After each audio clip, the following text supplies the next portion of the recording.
Hello, everyone. I think we are live. Oh, I'm messing stuff up. Just in case anyone ever wondered, if you ever feel like there is not enough anxiety in your life, start live streaming. Problem solved. So I'm like forgetting everything. Everything's not going the way it was supposed to. I'm like looking up how to fix stuff on OBS 2 minutes before this started. So anyway, tonight we are going to be drawing an owl, a barn owl, in colored pencil and pan pastel. I've already got this drawn out. Now the way that I get this onto my, we've still got audio. Let's make sure audio, we're good. Okay, the way that I get this onto my paper, I'm working on Inktense and MeWe, and that is a really thick paper. So you can't use a light box. You can't like put it up against your monitor screen and trace it. And you don't want to draw directly onto the paper because if you do, you are going to have eraser marks like crazy. And it kind of messes up the paper if you've got too much erasing. So what I like to do is either draw it on another piece of paper or just trace straight from the computer monitor, whichever way you want to go. But the point is you want to get that drawing onto a piece of tracing paper. And then I can just slide a piece of transfer paper under that. And there we go. There's my drawing. So this is a 5x7. As usual, if you are within the US, you can bid on this guy. Starting bid, I think, is $70 if I did my job right.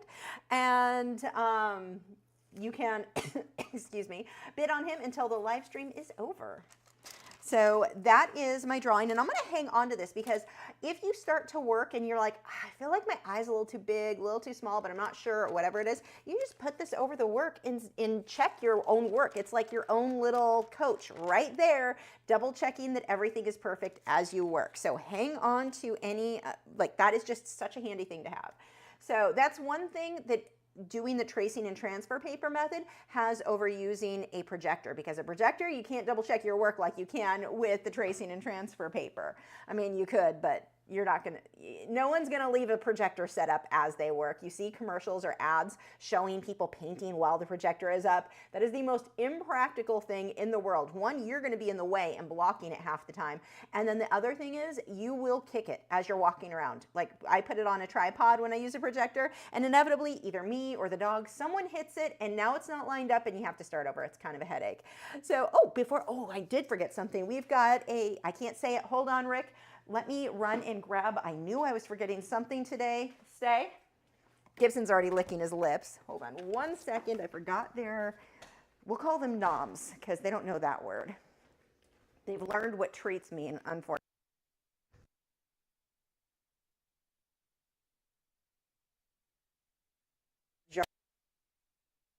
Noms. Okay. So we have from Rick, who said, have to start the night off right with treats for the boys. They're watching. Do you want a super chat? I think that's a yes. Say thank you, Rick. Oh, back up. You're getting a little bit nosy there, sir. Back up so they can see your cute faces. There you go. Good boys. Thank you so much, Rick. I knew I was forgetting something major. How could I forget that? Okay, go lay down. Down. Down. Down.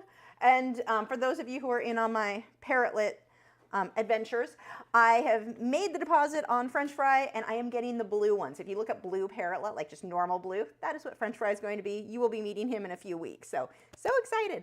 Okay, on to this project. My camera's a little lopsided here. Yeah, that'll work. Okay, so I'm going to start with my pan pastels, and I am going to be using my, these are the soft tools, SOFFT, and all the supplies that I'm using, if I did my job right, are linked in the video description. Also, when we're done with this, I'm going to show you how to mat your artwork for if you're selling them. We'll talk a little bit about should you frame the artwork when you sell it? Is matting enough, or do you need to frame? I'll give you my thoughts on that if you are somebody who is selling your artwork. So let's go ahead and get started. I've got my set of 20 pan pastels, and I have never replaced any of these or felt the need to get more colors, and they do have some beautiful colors, but I've always been able to mix what I needed from this basic set, which is pretty cool. Okay, and I'm gonna start with the background. I am gonna put a little bit of shading in the background, but I also wanna let a lot of this, I love this gray paper, so I'm gonna let a lot of that show through. So this, I think I use this with charcoal, so I'm gonna switch the holder on that. And I always like to get a pack. I've got a lot of these here. So let's switch out one of my covers because the last one, and not that it's a big deal. I could use charcoal instead of pan pastel. The end result there is really going to be about the same. Not a huge, like as far as like how it looks in the end, it's not going to be a huge difference. It's not even going to feel that different in working with it. Okay, so I've got some of my, what is this, burnt sienna? Yep, burnt sienna. I'm going to start with that. I've got the colors I'm going to mainly be using for that background are burnt sienna, raw umber, black, and gray, natural gray.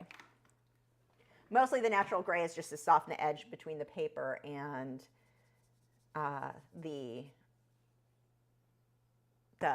other colors. My brain shut off completely there.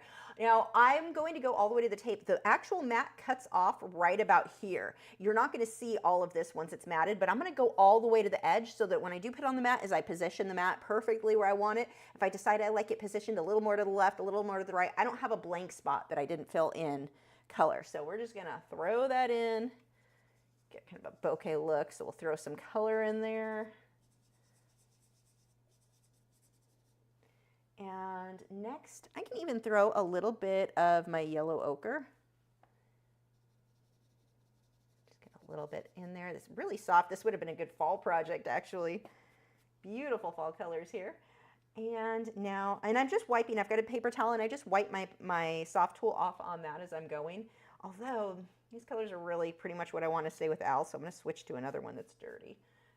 So this one, you can see, has a lot of color that I've used before. I'm going to switch to that one for the black, for black and gray. Sketch that in there.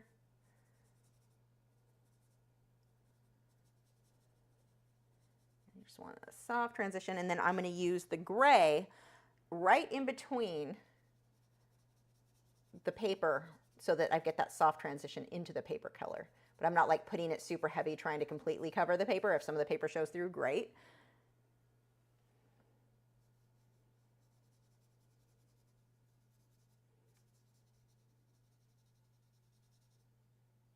Let's pull a little bit of white to lighten some of this too.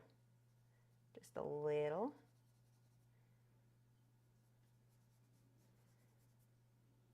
And then I'm just going to soften that together, kind of smudge some of these colors. I don't want to smudge the black too much into the brownish tone. I'm going to switch over to the other soft tool that has more of that color on it. And I'm not reloading this. I just want to blur out the colors that are in there. I lied. I'm reloading. I need a little bit more raw sienna in here, even though most of this part gets covered, but I don't like how blotchy that is. Let's soften that out a bit.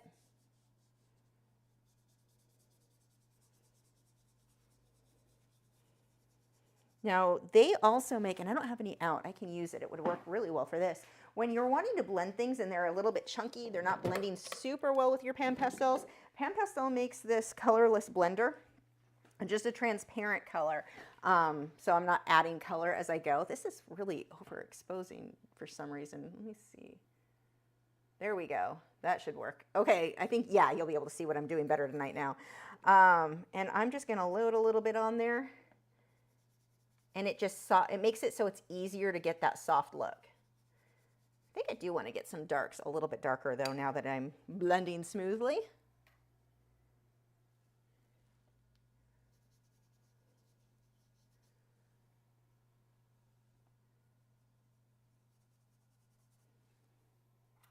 If you see my Pan Pastels, they're really muddy. I've got colors mixed in there. It doesn't really make a big difference. Like, it's not something that I'm concerned with.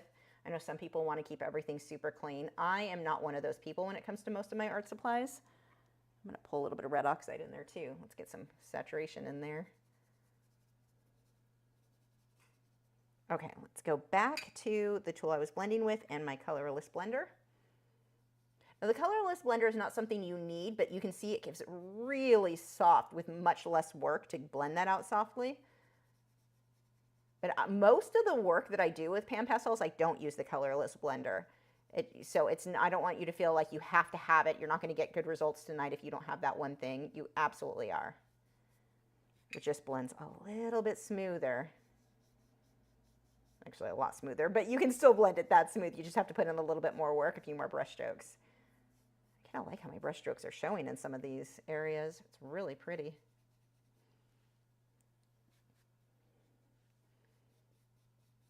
I love when you get to like just your first few, like the background is in and I can already tell this is going to be one of my favorites. I am going to like this guy. Just softening that out. Now, I don't care if you look at the reference photo. In the reference photo, you can download for free over at Patreon. The link is in the video description. You do not need to be a Patreon member to get this. Everyone can download this for free, but go ahead and download that if you're following along with me. Inevitably, people will complain. They want me to remove the dogs off the screen and switch it with a reference photo. The thing is, that would never be big enough anyway. Go download the photo. It's free. I always provide that reference photo. I'm also now providing the line art for you. So go grab that. It's free. Did I mention it's free? I don't think I mentioned it's free yet. It's free. Okay, move on. You're not as funny as you think you are. Okay, so there's my background. I am now going to move on to the base color for the owl. It's free. Did I mention the free reference photo you can get and the free line art? It's in the video description. YouTube's kind of making it weird to find the video description though. You have to like click the exact right spot for the more button. Okay, let's clean off some of these brushes. So I'm looking at, this one's not too dirty, so I should be able to use that for the white feathers in here. And I don't even want them to be white. I actually just want them to be kind of a cream color so that I can take a white pencil on top for my highlights, which will make more sense later.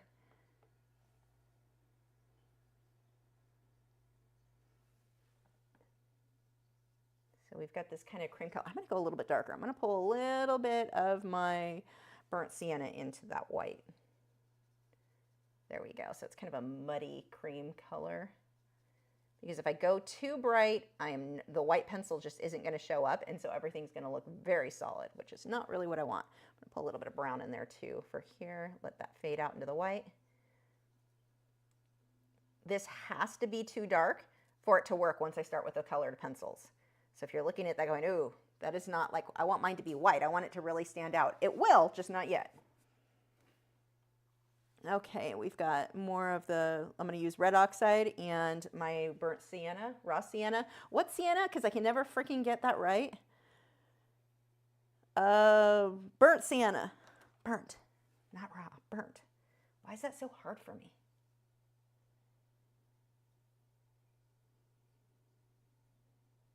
I put a little bit too much red oxide in that. Let's grab more of the burnt sienna.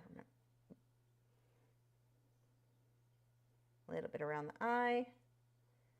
This goes right above the beak.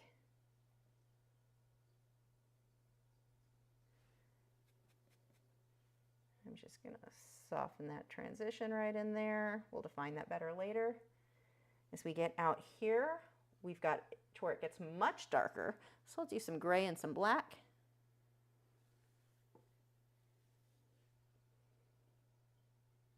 Not dark enough, more black.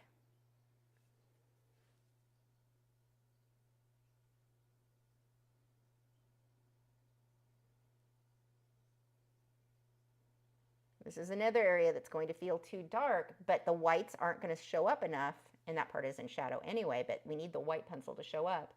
So that has to be darker.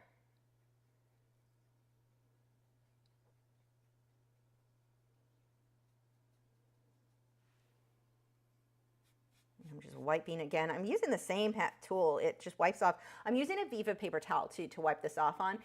The color comes off better with Viva paper towel, so it's like an old t-shirt. So if you don't have a Viva paper towel, an old rag, an old t-shirt would be ideal. The regular like Bounty paper towels, they work okay, but not nearly as well for cleaning these off. And you don't want to push too hard or you'll clean them off too well. Okay, I'm going to use this. Let's get kind of a, let's see, I've got to get a pink. I'm going to mix a little bit of my raw sienna, burnt sienna, just kidding, burnt sienna, a little bit of magenta, and some white for the beak. It's a little too pink. Actually, no, it's probably fine. This colored pencil will adjust that. And then he'll have feathers going on top of that. So it's just kind of a light color. We'll correct the shape later.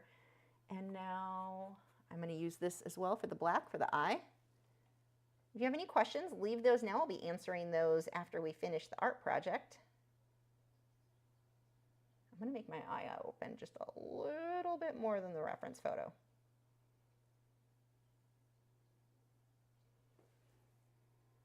And I'm going to hold the brush to the side. So when I load this, I'm loading it more on the edge. And then that way I can get a nice thin line as I come down here. Probably be smarter to have done that after, but whatever. Okay. Now let's go back up and we're going to fill in the base for the head. So again, with the burnt sienna, I had to stop and think about that for a minute on the color. We'll add a little bit of white to that. I think I can use even a little bit of yellow ochre in there. Yeah, much better.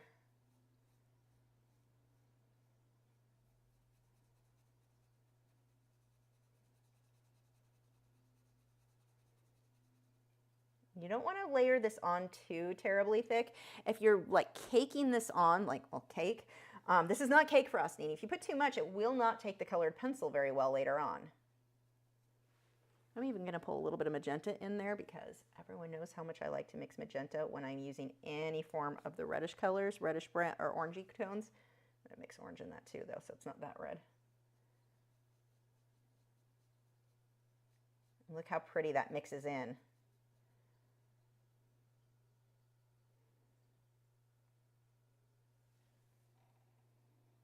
So I'm using some red oxide and my burnt sienna there.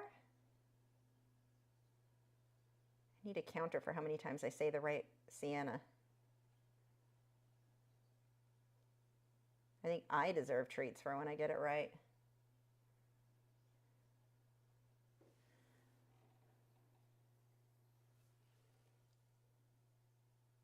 I'm going to do a little bit lighter right around. And again, a lot of this is going to be covered by the colored pencil, so none of that needs to be perfect. I'm going to wipe that off and grab some white. Lighten up a little bit more in here. So all this is going to look really out of focus. That is normal at this stage.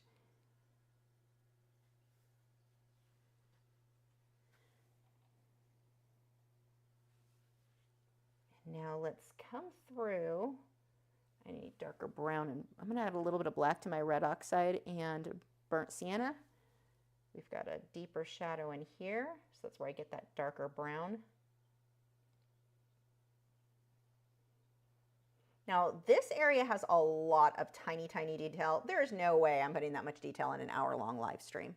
So instead, we want to get the hint. Think faux finish. We want it to look like realistic feathers, but it's really more about the lighting and the values than the tiny detail. Let's see. I don't even know what some of these lines I have in here are supposed to be at this point. I'm just looking through, okay, that one was definitely brown. This one is definitely a brownish one.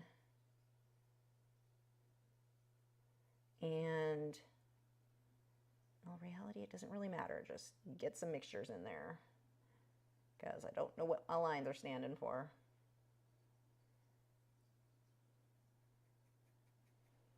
Sure, that looks good to me. We're going with that.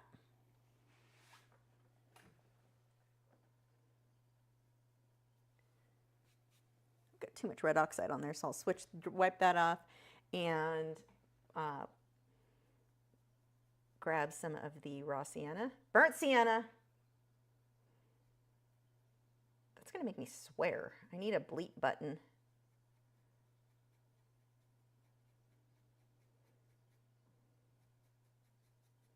Those of you on Patreon are used to me not getting my siennas right, though.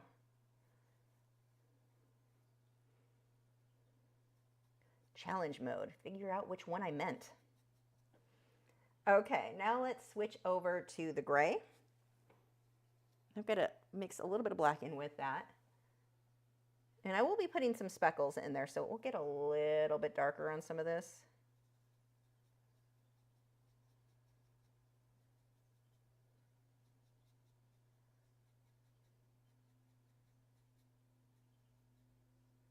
I guess it makes it kind of easier to figure out which one I want because I don't usually use them both in the same piece.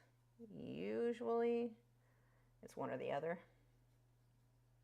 So whichever one was in my supply list when I provide a color list on Patreon. Okay, I think that is good enough to start with the pencils. That gives us a nice base. So the first thing we want to do, I'm going to put these to the side. Actually, let's put the lid on this. And speaking of Patreon, if you are not already a member, for as little as $6 a month, you get access to all of my longer tutorials. I have over 400 available in multiple mediums. I've been uploading since the end of 2014. A new one almost every week. That's a lot of, well, it's over 400 videos. So tons of lessons. You get a lot of bang for that buck. I don't know if I've ever used that phrase before. Kind of like it. Anyway, what am I looking for? Spectrafix. But you can sign up, patreon.com/Lachri, and get all of those lessons. You also get access to our Discord, so you can join in, chat with other artists. If you want like real time, you can post a photo, and there's usually someone in there that's going to give you advice. So there's people chatting in that all day. So next thing I'm going to do is to use the Spectrafix, and this is in a fine mist sprayer. Link is in the video description, and I'm just going to lightly go over this to seal this down before I start with the colored pencils. Now, this paper is really absorbent, and so it tends to kind of warp as I put this on there. So I'm going to speed up the drying time and get it to dry back into shape by using a hair dryer.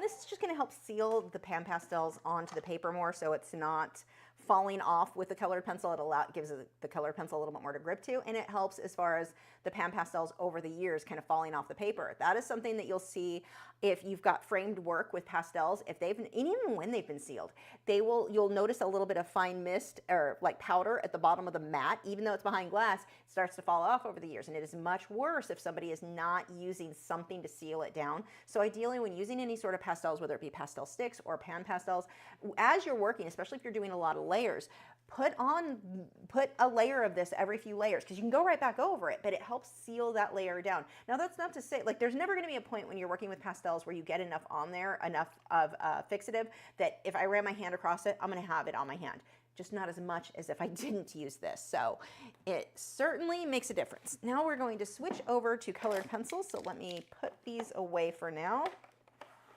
I can always pull these back out if I need them.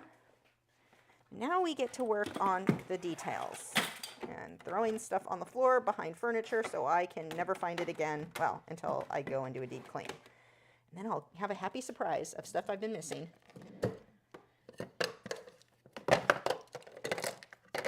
Okay. And I've got paintings over here. Alyssa Grimes, I may be saying your name wrong. If you were watching your painting, by the way, there's Alyssa's painting. I had to varnish it, so it wasn't ready to ship until last weekend, but last weekend, Matt, look how pretty that is with the varnish. I love how this looks all shot. Oh, it's so pretty in person. Your painting will be going out on Saturday, and I'm gonna throw a couple of giclées in there because I made you wait so long. I apologize, but I don't drive, and Matt only has Saturdays off, and he had his one Saturday a year that he has to work. Was this Saturday. So I am shipping this on this coming Saturday, along with a couple of giclées. So hopefully that softens the blow of me taking freaking forever to get you your painting. And then I had two other paintings. I'll show you, actually, guys. These, want to see the paintings? I'll just show you because I'm thinking about it, that just sold this week too. These ones, let's pull this up. This is an older one from 2012. Look at how, oh, I love how they look when they're varnished. I just got this one all varnished and it's ready to go. This is actually sheet music that I used Mod Podge. It's kind of out of focus. There we go. It's sheet music with Mod Podge for the land mass on the earth too. This is one of my favorite paintings. So that guy actually sold this week, and the same guy bought this surreal painting. And look what the varnish, oh, God, it looks pretty. The varnish just makes the color so gorgeous and so rich. And then this was the other one that sold. This is too, Alyssa got this one. Oh, it's kind of out of focus. There we go.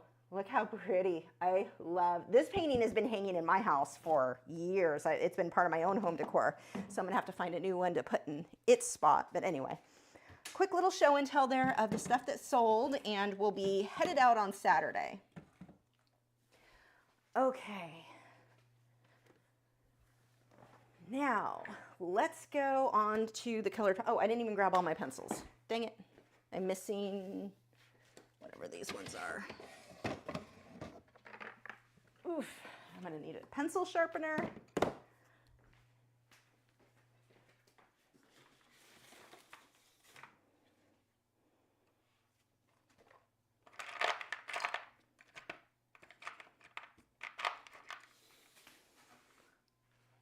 To adjust the AC. I won't set all of your Amazon devices off. I'll actually do it by my phone. Look how kind and thoughtful I am. Of course, it takes a lot longer because I have to find the app. There we go. Let's just drop that a little bit.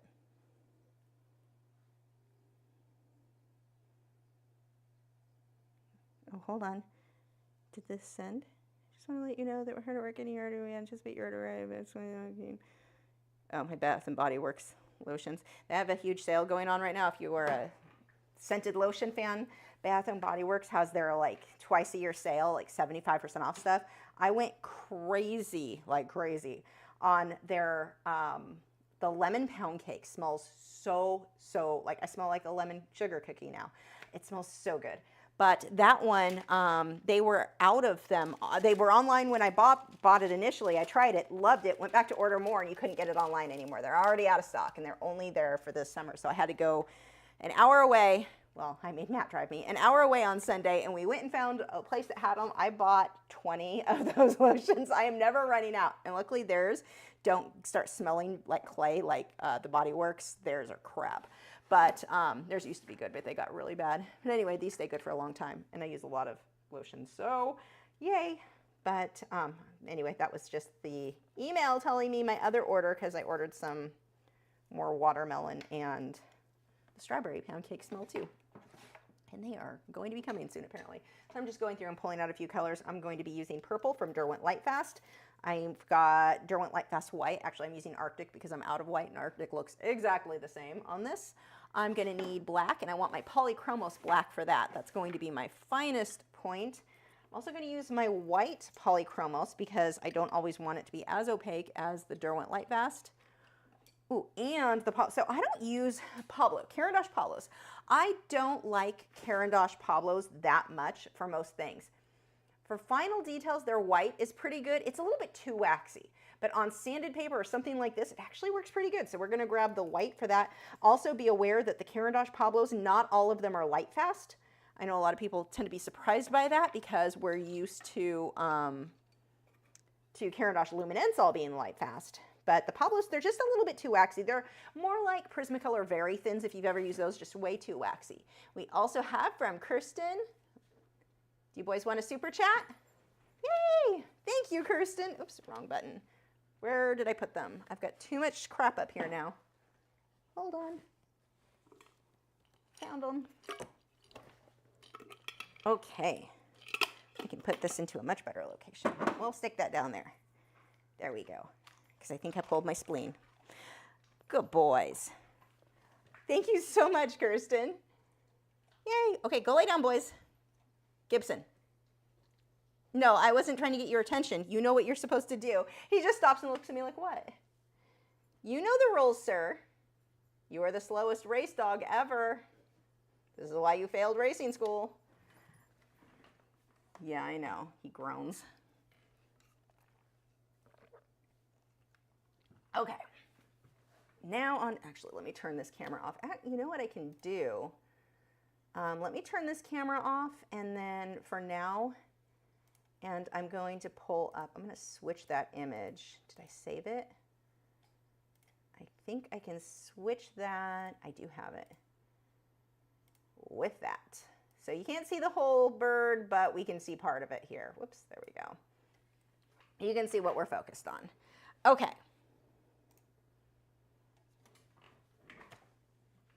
And let's get started. I'm going to start with the eye and work my way out.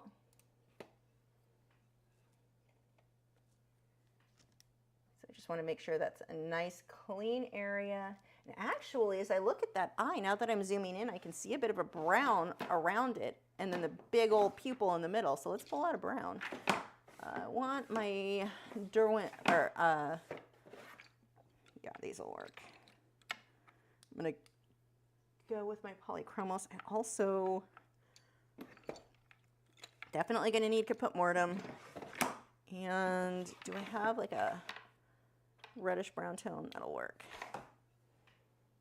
So we've got a definite, I mean, it's minor, but may as well throw that in there. And let's put where we want the shine on the eye. I'm going to do a little bit of a curve to mine.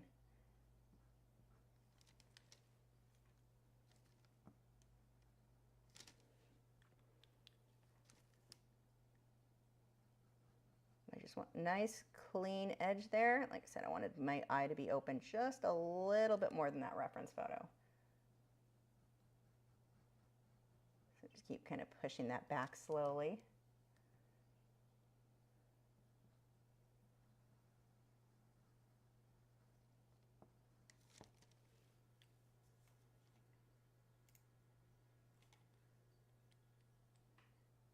Okay, and then let's start putting a little bit of detailing. I'm going to do the white first, just little feathers, and then we've got kind of like a crease from the feathers there. Now technically that would go to a really dark brown, but it's all about our values, so close is good enough here. Oops, broke the tip.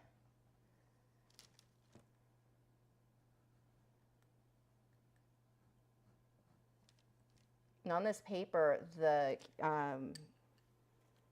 Inktense, the white polychromo shows up a lot better than it does on like a white watercolor pencil. Or I mean watercolor paper. I'm just looking at that photo, paying attention to which direction the feathers are moving. I'm going to work my way out, and right around the eye is where I'm going to want the most detail. So I'm going to spend a little bit more time here than I will the rest of the feathers. We'll loosen up the detail as we work our way out. And I think this is sanguine. Yep. Anything close to that kind of a orangey, muted brownish, I'm going to throw all the words in, and you can figure out which one fits.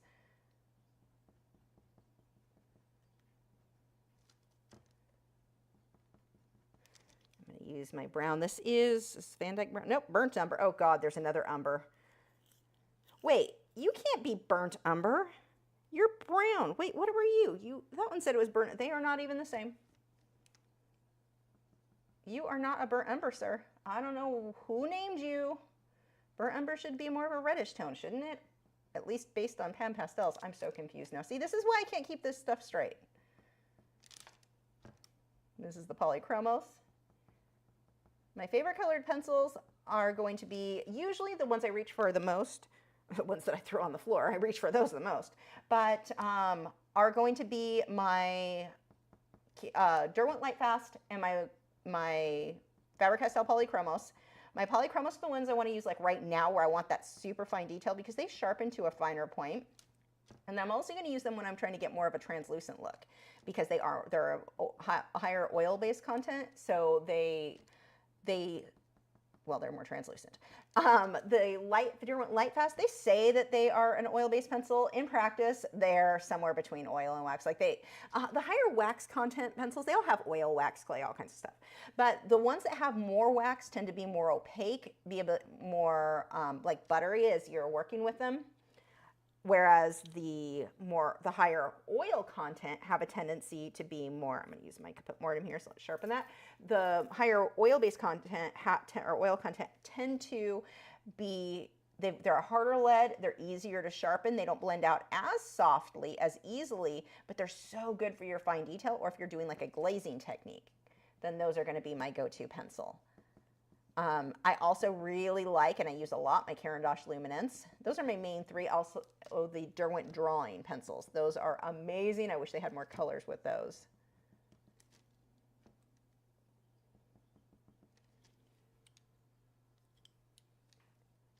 So we've got the Derwent Lightfast White. We'll start working our way out here. You want to watch the way that this works in sort of rows. We've got these feathers.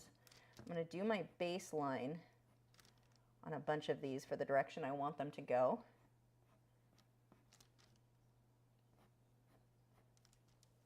Where did my phone go? case I miss, I did not turn my, there we go, in case I miss a notice from one of the moderators.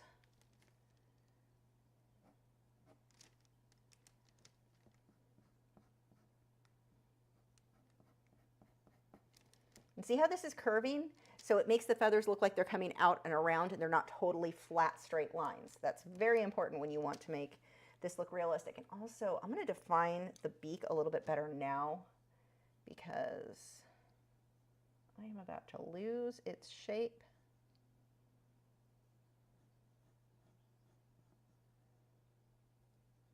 And feathers are sticking in there. Okay.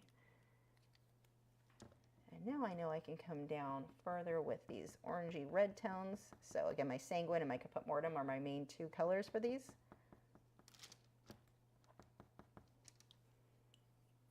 And we've got a definite highlight. Whoops, broke my lead from pushing too hard.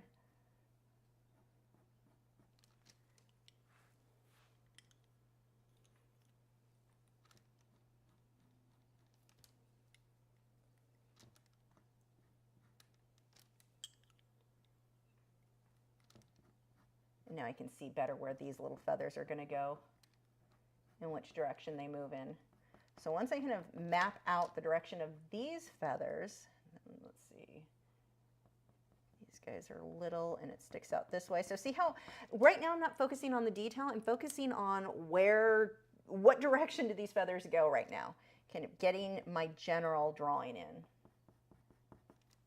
And then I'll come through and start refining details.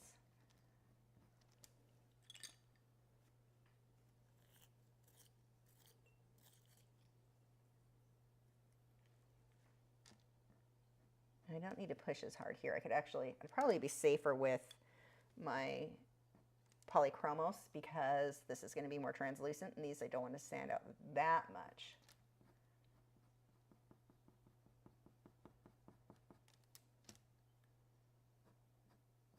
Little lines. Again, really watch the direction of these. It's not just any lines anywhere. Look at the photo. The photo has the answers for you. You just need to look at it. And that sounds like obvious, except trust me, when I work with people in person, especially newer students, you have to develop the habit of constantly looking at that reference photo. Most people will glance at it and then they go to town for like 20 minutes without looking once at the reference photo, and they look up at the photo at 20 minutes later and it's like, well, that went all to hell. So you've really got to look at that photo. It is so important. And people, I don't think that it's stressed enough, like if you're in art groups and such, the importance of the reference photos, especially for beginners. I see that all the time. A lot of people, my favorite is, I drew this from my brain, out of my head, my imagination. Sweetie, we can tell. That's not the flex you think it is. Maybe get a reference photo. We really should be helping beginners to understand the importance of a good reference photo that's going to make such a difference in them learning. Instead of bragging like it's something to be proud of that they skipped a very important step. That's not something to be proud of. It does not make you a better artist because you ignored the thing you needed. I'm looking for a more opaque kind of peaches, not really peach. Might work. What is this? Burnt sienna? Yeah, actually, you'll work. See, okay, burnt sienna. Oh, burnt umber. That's why, because I can't read. Never mind. My little snark about who named what. That was just my own stupidity of not paying attention. Never mind. I take it all back. Anyway, so we have burnt sienna. See, burnt sienna, raw sienna, burnt umber, raw umber. I just cannot. There's four I can't keep track. Okay, anyway, but in front of the black that we did, I'm putting a line of the burnt sienna. Wait, yes, burnt sienna. And now I'm going to come on top with the white right over that and see how these are going sideways. We've got some bigger chunks in here. Kind of flat feathers as we move our way around. I'm doing these as little lines, little sections, letting some of that base, that darker color we did earlier, I want that showing through.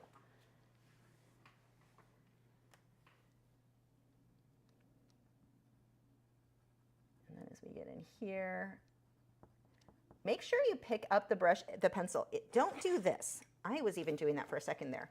Don't do this. It's so easy to want to like go really fast and do that. No, we want individual lines grouping together. Lift the pencil between each one. Zigzags look like cartoony Charlie Brown weirdness. Stop it.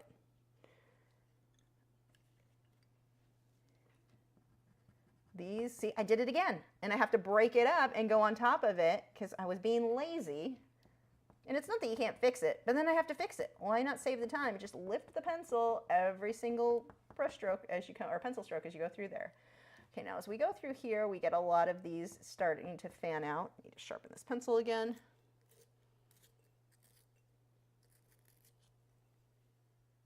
Yeah, Brittany said, I also wish Derwent had more colors for their graphy tint and tinted charcoal lines of pencils as well as their drawing pencils. That's why I don't use those that much.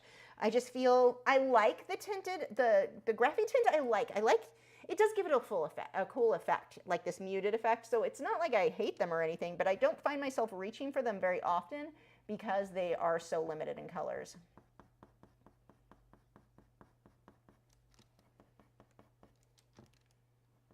And the center is going to be a bit more solid. Again, I'm lifting that pencil in between each one of these pencil strokes.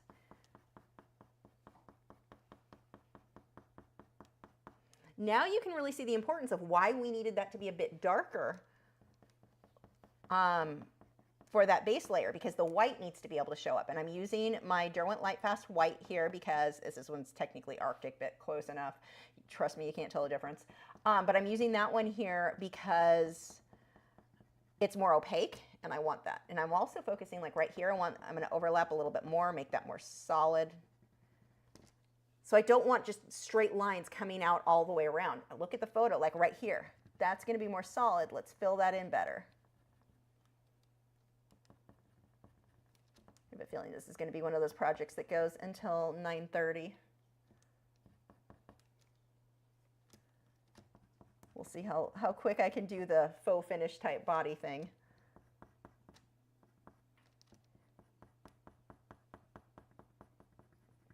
And see, again, we've got like more defined here. It's a little bit darker in here, so I'm not going to put as much here. I'm going to do some little circles, just kind of filling in a bit more solid.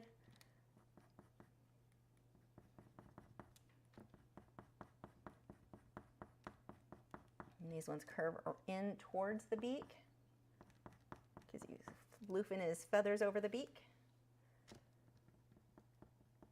You can see why we didn't put a bunch of detail on that beak. The beak's mostly hidden behind feathers. What are you doing, dragon? I hear you moving back there. Oh, my back does not want to turn that way.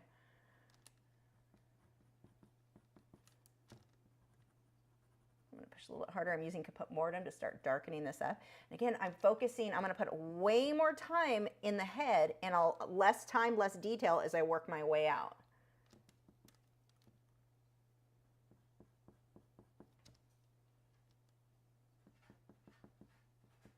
Dragon is digging in his cage. I can hear it from, I don't see him. He must be in his cave digging. What are you doing in there, dragon? If you're new here, that's my bearded dragon.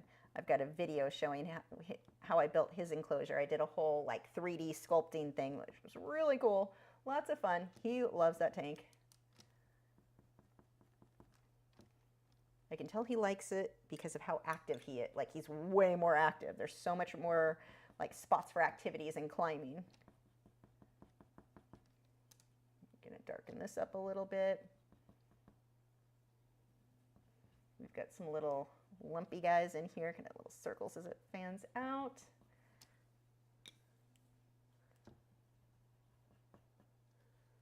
Okay, let's start working out here. Again, we've got these more flat feathers, kind of bigger chunks. I'm going to use my, what is this? Burnt sienna.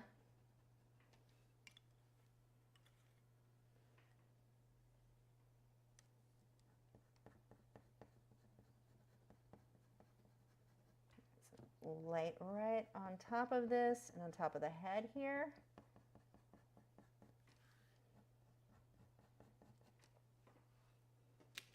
Oh my gosh, gosh, look at his head. Like, I'm really happy with him. Let's make that a little bit more solid. I'm using the polychromo so it's not too dark, or too opaque, I mean. And I need a little bit lighter in here, so I'm going to use the polychromos again because it's more translucent, so I'm just lightly going over that. Start creating some shades in there. And if you want to own this guy, you can bid if you are in the US. The link is in the video description. Starting bid is $70. It includes shipping.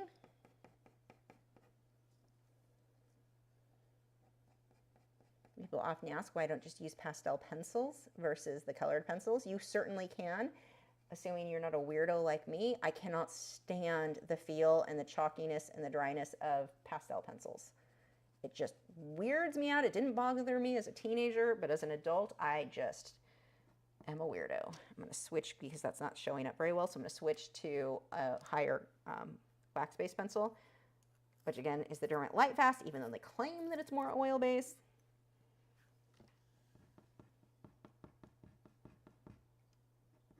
They thought, like, they listed it more as almost like they were competing with polychromos, but really they're more competing with Caran d'Ache luminance and Prismacolor, I would say. They are sure winning against Prismacolor. They're winning against Caran d'Ache. Like, I actually prefer the Derwent Lightfast to most of my wax-based pencils. That's why I always grab for these. I'm not sure why, like, what made them think. I guess maybe in comparison to, like, their crappy Color Soft pencils, they decided that these had a higher oil-based content. Maybe that's why they listed it as oil. That would actually make sense because their Color Soft are basically just wax and very little pigment. Like, those are just terrible pencils.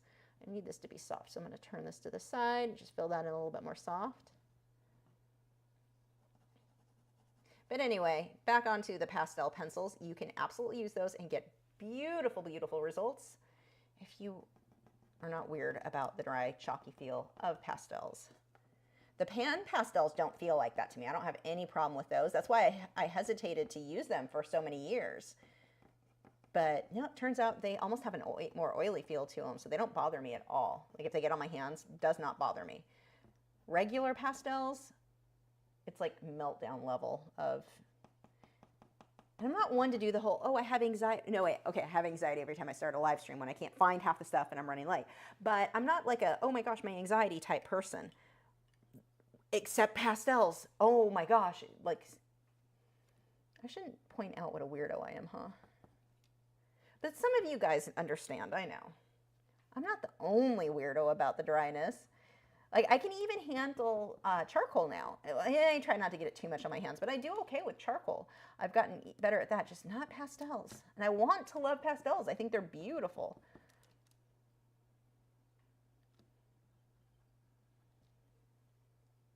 Oh, I am loving him so much. We're just doing a little bit more detailing in here with the shading, pulling some of these darks in a bit more. And here's a great thing too. Look at the reference photo. The reference photo has more of a yellowy tone.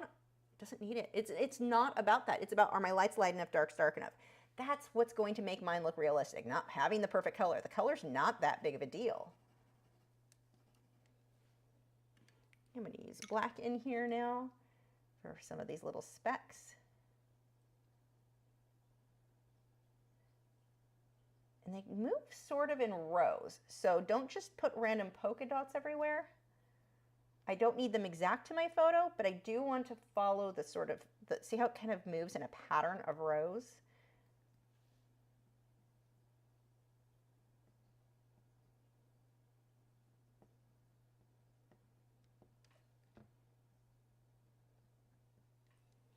Okay, now when we get down to our, let's sort of faux finish this. I'm going to pull some mortem for the shadow. I'll pull a bit of black as well later, but just kind of darken that up a bit.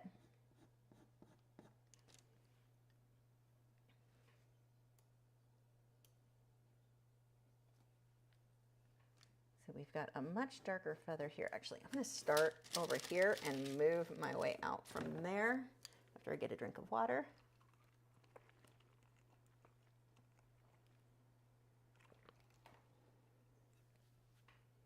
Okay. switched over to the wrong image. Here we go. So we've got, and we've also got a lot of the white mixed in with the dots. So it's like white and then the black dot underneath when we get into a lot of, actually the reverse.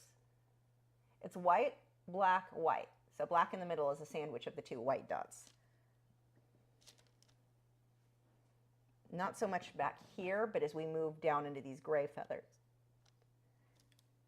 So I can just do the black dot first and then put the white on the outer edge of both.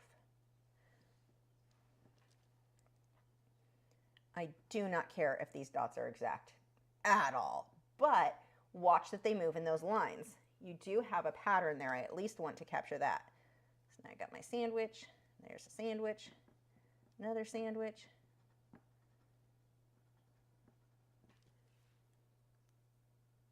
And let's see how I want to create. I think I'm just going to kind of dot in so I get, yeah, that looks good. I'm just going to quickly dot through the gray areas to create that texture, because it's very speckled white and black. And I'll come in between the black, speckle some white, just so I can get that variation.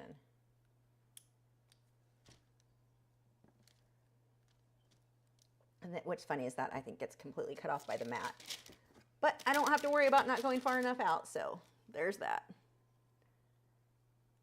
But that gives me this quick speckled look. And now we're gonna do that all over where there's gonna be black. I'm just gonna quickly go through this. Now, if I was working more, like really getting the tiny, tiny details in there, I'm gonna take my time and I'm gonna go a lot slower. Right now, this is what I was talking about before. It's more of a faux finish. I wanna create the texture. I wanna create the illusion of detail, but I don't want to have to put in that level of detail because we are limited on time on a time-lapse video. Or not a time-lapse. This is not a time-lapse, it's a live stream. Now, if you like the more detailed stuff, that's what you're going to find over on Patreon. That's where I've got the really detailed stuff. I mean, some stuff to an extent, you'll often hear me talk about using the term a faux finish type look. I mean, I'm not, unless I'm working huge, I'm not going to make everything exact, but this is a little bit faster than what you would see, or, you know, I don't want to say sloppy, just not as defined as what I would do on the Patreon one. So if you do like that, those more detailed ones, head over to patreon.com/Lachri. You get all of those lessons, $6 a month. Like, seriously, $6 for an entire, like, all the lessons. There's so much for you to choose from, too. Okay, and we've got to get our little sandwich in there, so let's get a few of these lines that are more defined.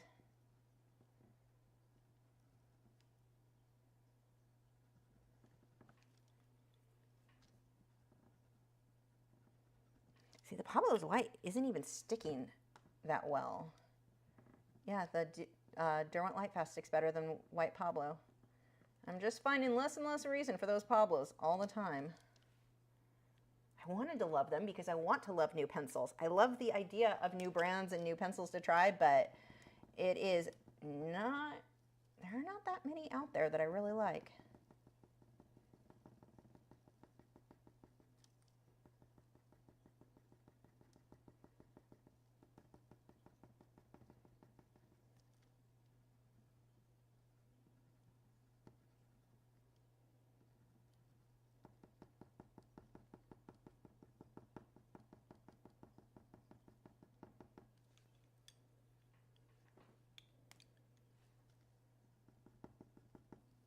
I like the Pablo better than the polychromos for that. It did show up a little bit better there. And then for the sandwich part, that I need to switch to the Lightfast. Very, very tedious, that's for sure. I'm not going to work out here. I already know that definitely is not going to show. And I still need to do some shading on the other feathered portion. So we're going to go through this really quick. Just going to get that texture in there. This actually is working really well, though. I'm liking how this looks in person.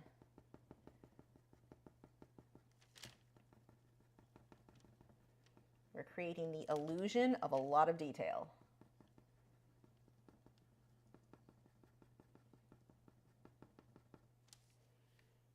Okay, what are you? You are actually there. This is not that much. And then this is there's a deeper shadow there. That's more solid, or something close to it.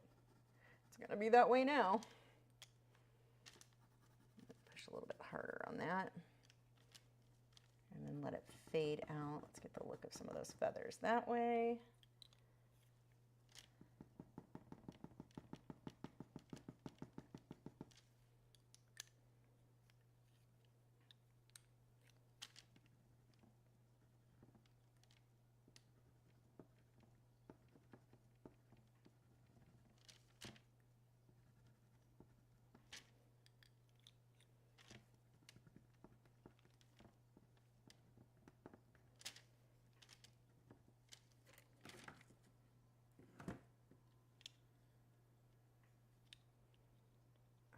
What was I going to do next? Need that to soften a bit. There we go. Okay, and then we get down into these feathers, which we've got, I'm gonna do the white, and then it's kind of got more black on the outer edge of both of these, so that doesn't show up enough. I'm gonna switch back to my, the Derwent Light Fast.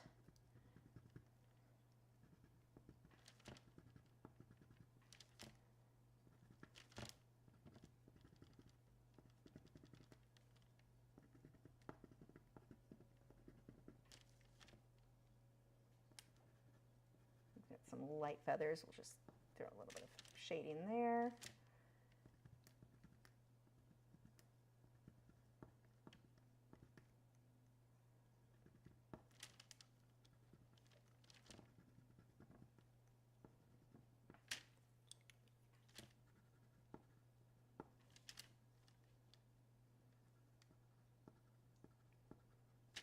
This one has black on the, it's white in the center and black on the outer edge. That's swapped places or directions.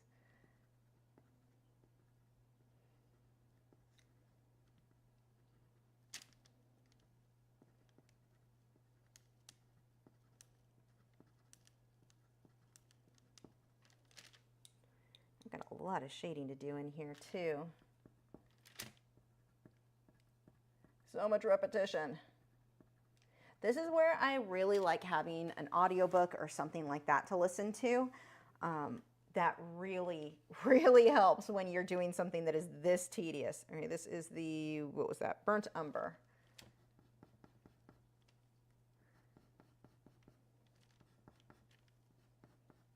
Like, doing tedious work like that does not bother me at all if I've got something to listen to. Like, even if I have a movie on I'm listening to, just something. If I'm sitting in a quiet room, even with just music, the tediousness, is that a word? That starts to wear on me for sure. I will lose my patience. But if I can lose myself in a book while I work, because so much of what you're doing in something like this is just going through the motions. I mean, you've figured out how to get that look. It's just taking the time to do all of it now. And just keep layering until it looks good.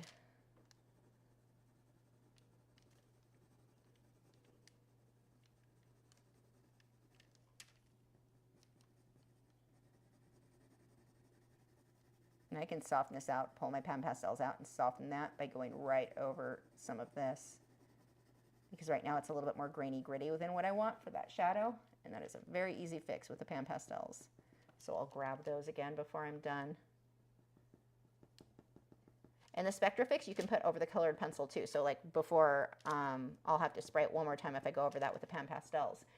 Not a big deal, as it can go on top of colored pencils. Now, if I'm working colored pencils and I'm blending with OMS and working on like a hot press watercolor paper, then I'm not going to use Spectrafix or anything to seal it down. That's just the pan pastels are the reason that I'm doing that. Colored pencils by themselves do not need a sealer. Now, if I'm working with powder blender, then brush and pencil makes a really good, their specific fixative or final fixative. That's what I would use for those because it's going to be powdery again. So it's kind of like pastels where you need to seal that down.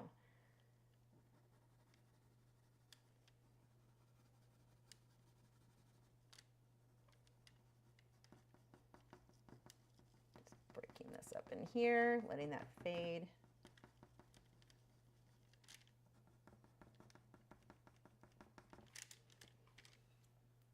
Okay, and I'm going to soften this with the pan pastels and decide if I want to do anything else. Oh, I guess this won't be a whole till 9:30. That last part, those wings went really quickly. Just very tedious.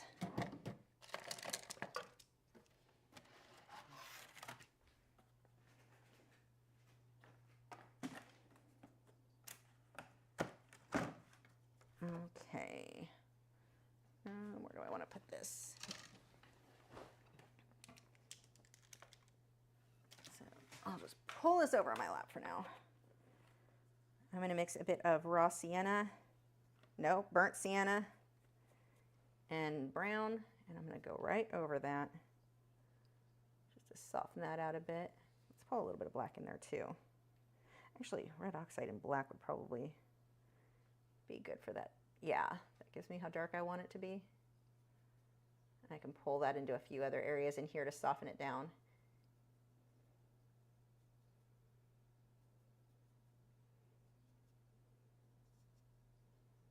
I want to pull a little bit more, actually, let's get a little bit more of the shadow in here too.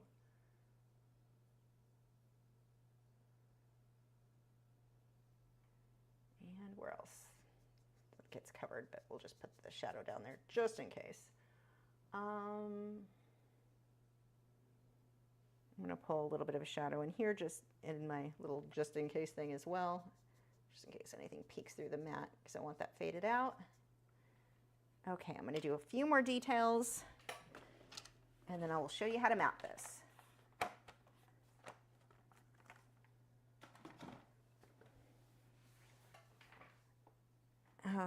Okay, let's see. I'm going to use my polychromos. I'm going to pull a few highlights. Just give a little bit more detailing in here. Not anything crazy, just a little.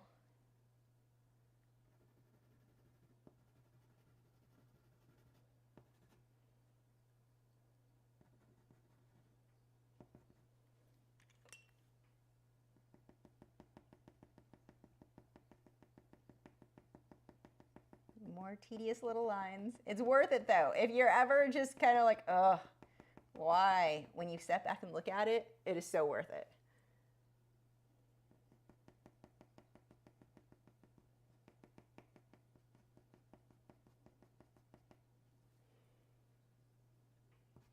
Pull a little bit white down further too.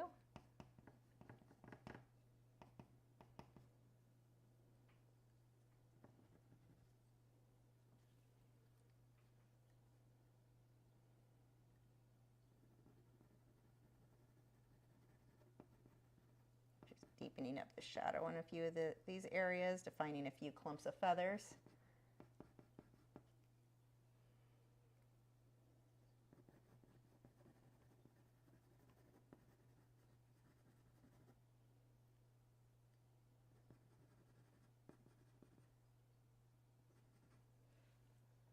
Okay, I think I like how he is. I don't want to do more because I don't want to pull too much detail in that. Oh, I'm loving him. Okay, let me grab the mat so I know where to sign this. We'll start with that. Let's put all my stuff away.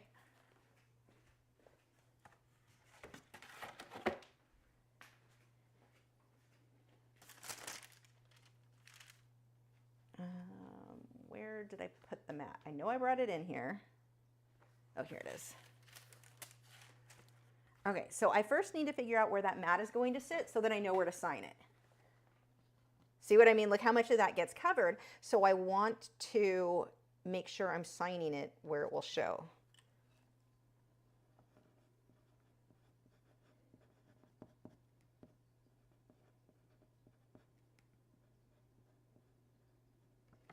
Okay.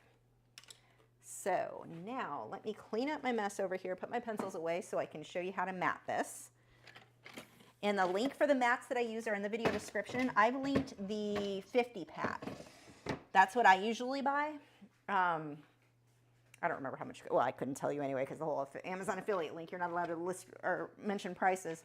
But you can go look and check that out. And it's an affiliate link, so it helps me out a bit.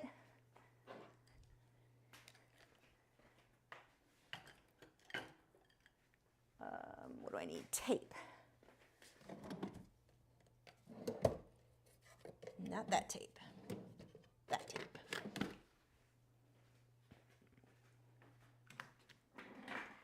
Okay. Oh, and we have, thank you, Fly Me to the Moon said the owl is beautiful. And because it's a super chat, let's take a break. Do you boys want a super chat? Like what? We were sleeping. Nice dingoes. No, you don't want to sit. Are you just too tired? Come here. Gibson, do you not want to sit? I'm not bringing it to you. Don't just look at me like that. Sometimes I bring him his treats if he lays in bed like that. And I'm not doing it right now, Gibson. Come. Lazy hounds. This is the life of a greyhound. I don't think people realize just how lazy this breed is. When they talk about being 45-mile-per-hour couch potatoes, they're not kidding. The good boys. Go lay down. Down. When they're Gibson in the morning sometimes, they go out for their first potty and then they come back in and get a treat. That's just what we do every morning. Sometimes Gibson doesn't even want to potty. He just goes out into the sun, lays in the grass, and passes out. Like, okay. Those are greyhounds.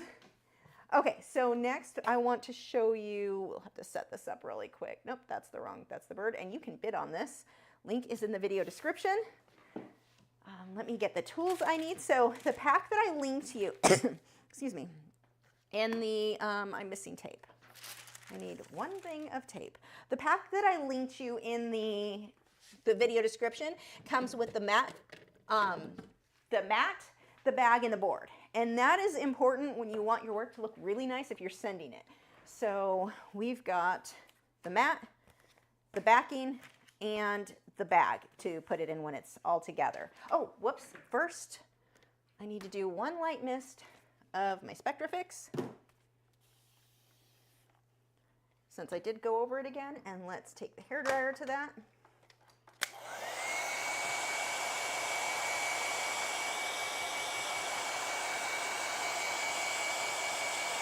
Oh, I missed a super chat. Hold on.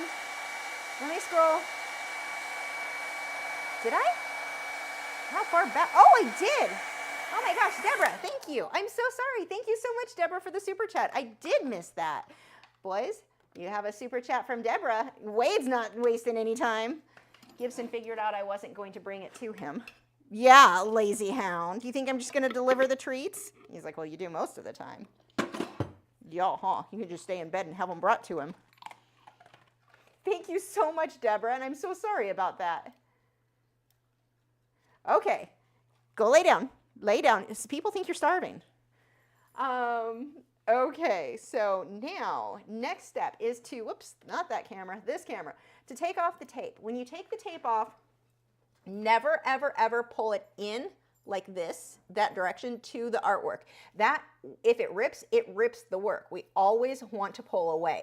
And with a paper like Canson MeTense, now the tape has only been on there for an hour, so I'm not super worried about it, but if it had sat there for a day, that is more likely to rip it.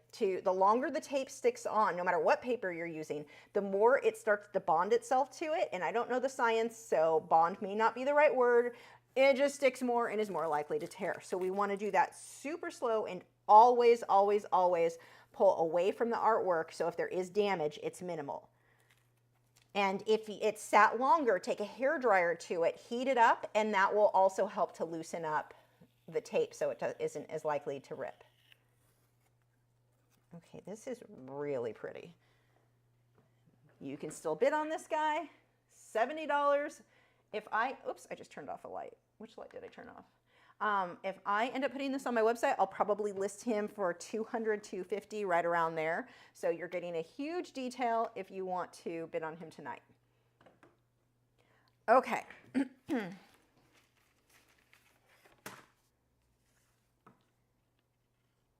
So here we go. First thing I'm going to do is situate exactly, and the color's all washed out, so sorry for that.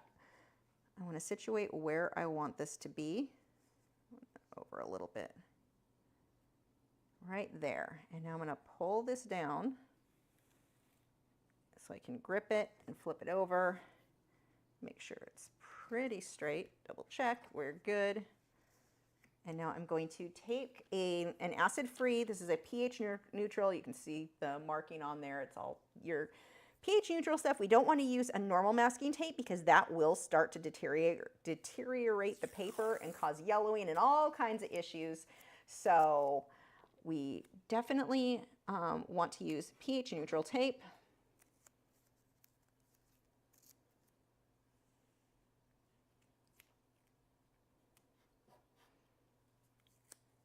And I like to do at least 4 pieces. I'm kind of high up on this, so I'm going on the edge here. I'm going to do one more. This is lifting a little bit weird, so I'm going to lift that and flatten it and put one on either of these edges. Now, the reason that I put it on so many sides is I've seen, well, heck, I've done it myself, where it will start to gap, and even when the back board is on there, like the artwork just looks gappy. So I like to get a bunch of pieces on there. Now I'm going to use, you want to use a photo tape. So again, we want something that's going to be pH neutral. This one's by Scotch, but find like for actual scrapbooking. That is really out of focus. What is going on with that camera? Hold on. Camera, seriously, what are you doing? Focus. See, it thinks it's on auto. Yeah, there's nothing auto about that really bad focus. There we go. I don't know what you were doing. And I'm going to put this all over the place. I am very tape happy when it comes. Oh, you can't even see that, can you? It is. There you go. You can kind of see it there. I want to make sure that the board really sticks well. So I go all in on the tape here.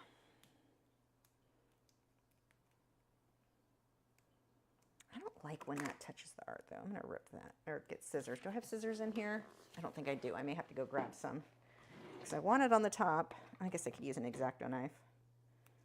Will that work without chopping my arm? Sort of. It's not my best work.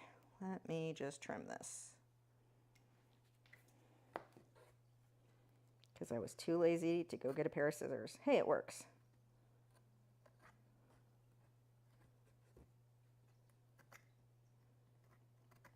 There we go.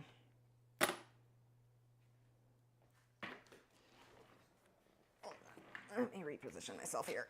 Oof.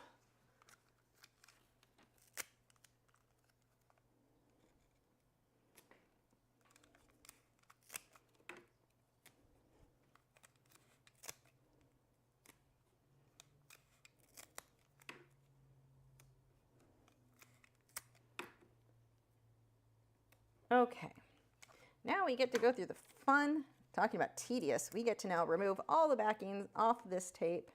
It's double-sided tape. And I want the double-sided permanent. I do not want there's one that is removable. That is not what I want. I mean, technically this is still removable, but I don't need more removable than what this already is.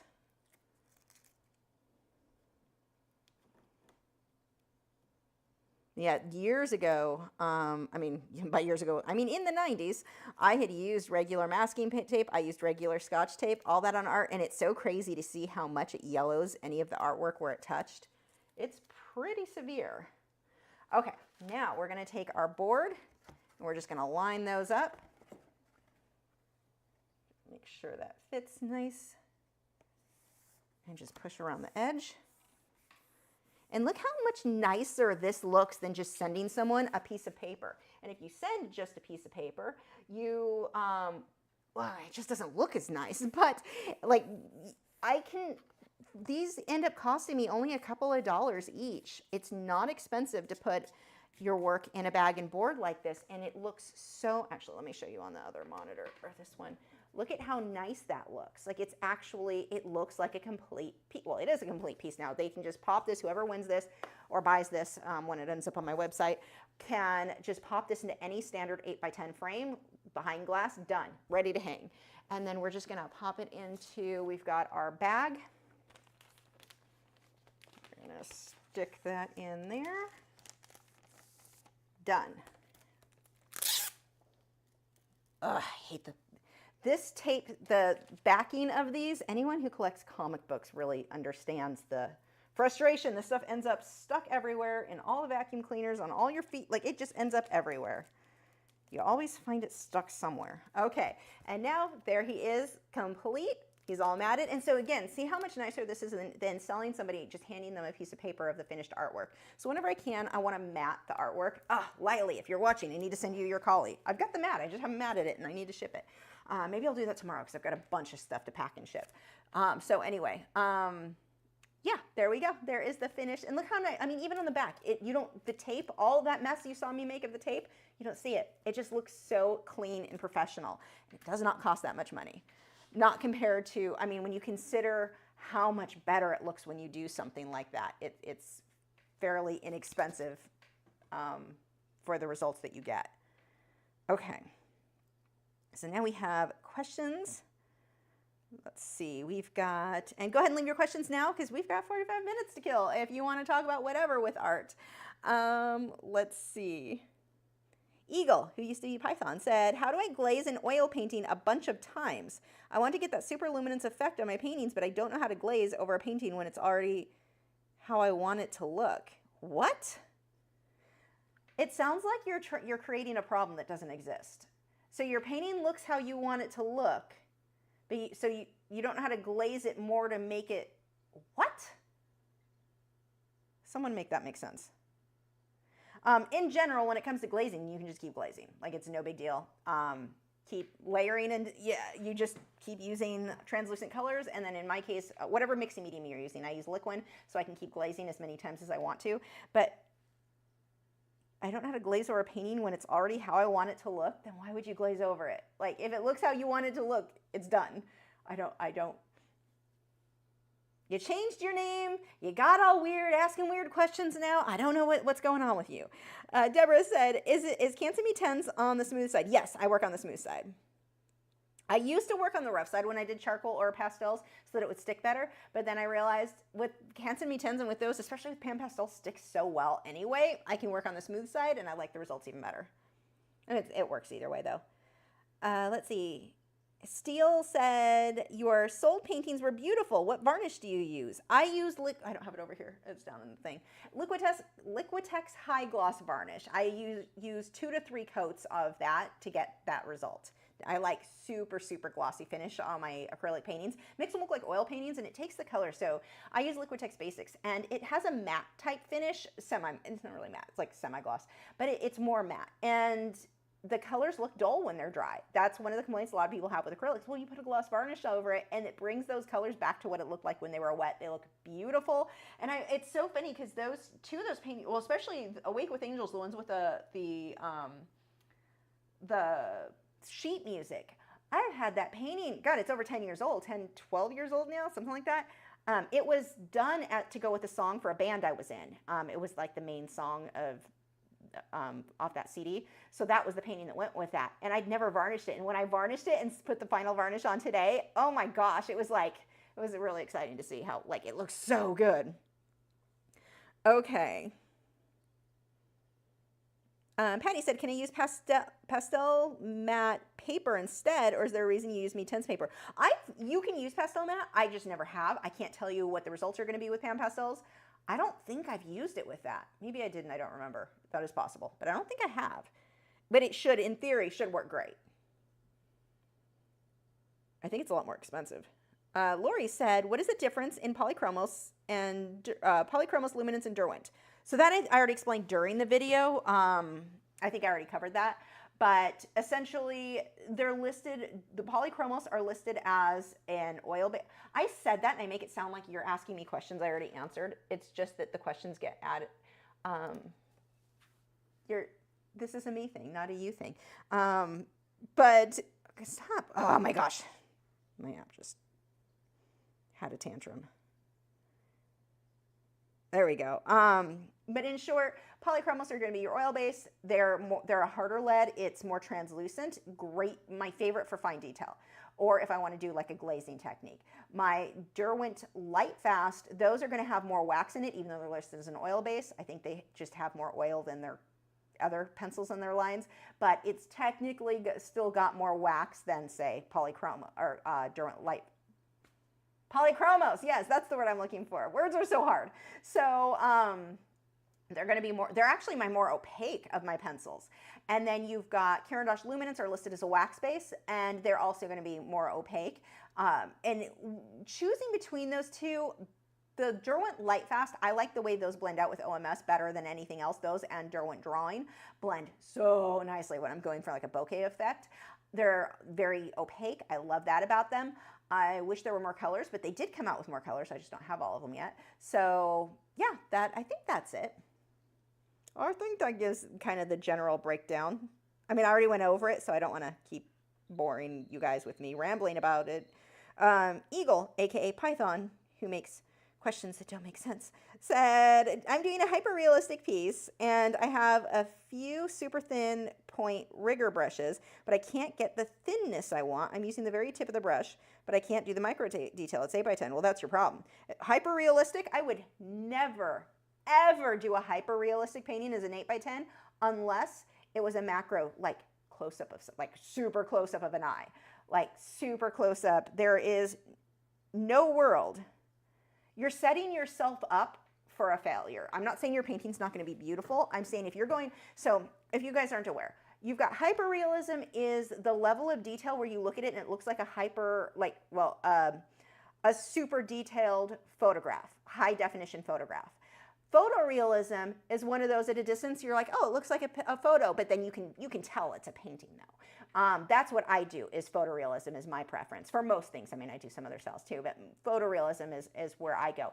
Hyperrealism requires, to do it well, you've got to work big. It's not an 8 by 10 in a painting, like you're not setting yourself up to be able to get the level of detail you want. Plus, the tip of the brush is never how I get the detail. It's usually the whole brush stroke. Like it's just not pushing very hard and loading the brush right. On an 8 by 10, no, you made yourself. I would finish that painting as just photorealistic and pretty. And if you want hyperrealism, work bigger. You've got to work so big to get the level of detail that you really want, depending on what subject you're doing. You try to do that like little, it's not, I need chapstick, sorry. It is not going to be a good time for anyone involved.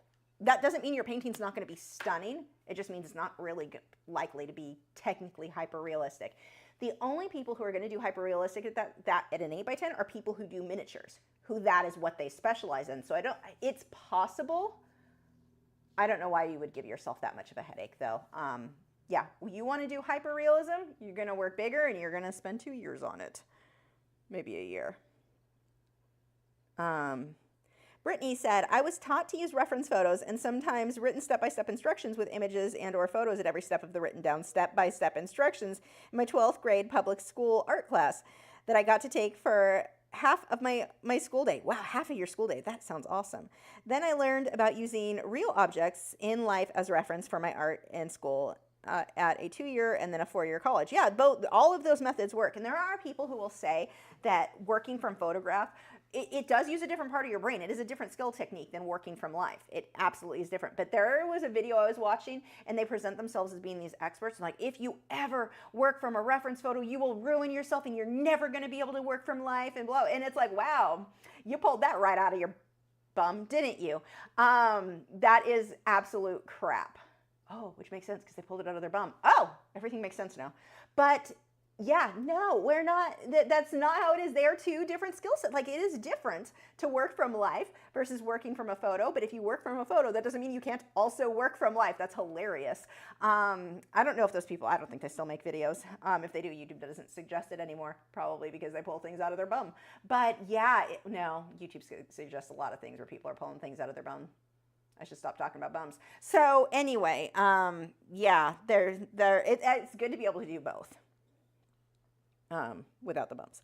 Heather said, no Lachri fine art, you are not alone with the heebie-jeebies with pastels. Eagle, aka Python, said, I'm talking about how the artist, I don't know how to say that, did his pieces with dozens of glazes. You just keep layering. I mean, I don't know, I'm not familiar with that specific artist. I'm sure if I saw them, I would recognize it, but you can just keep glazing. But the thing is, if you already like how it looks, then I don't know why you would need to. But if you want to keep glazing, you just keep glazing.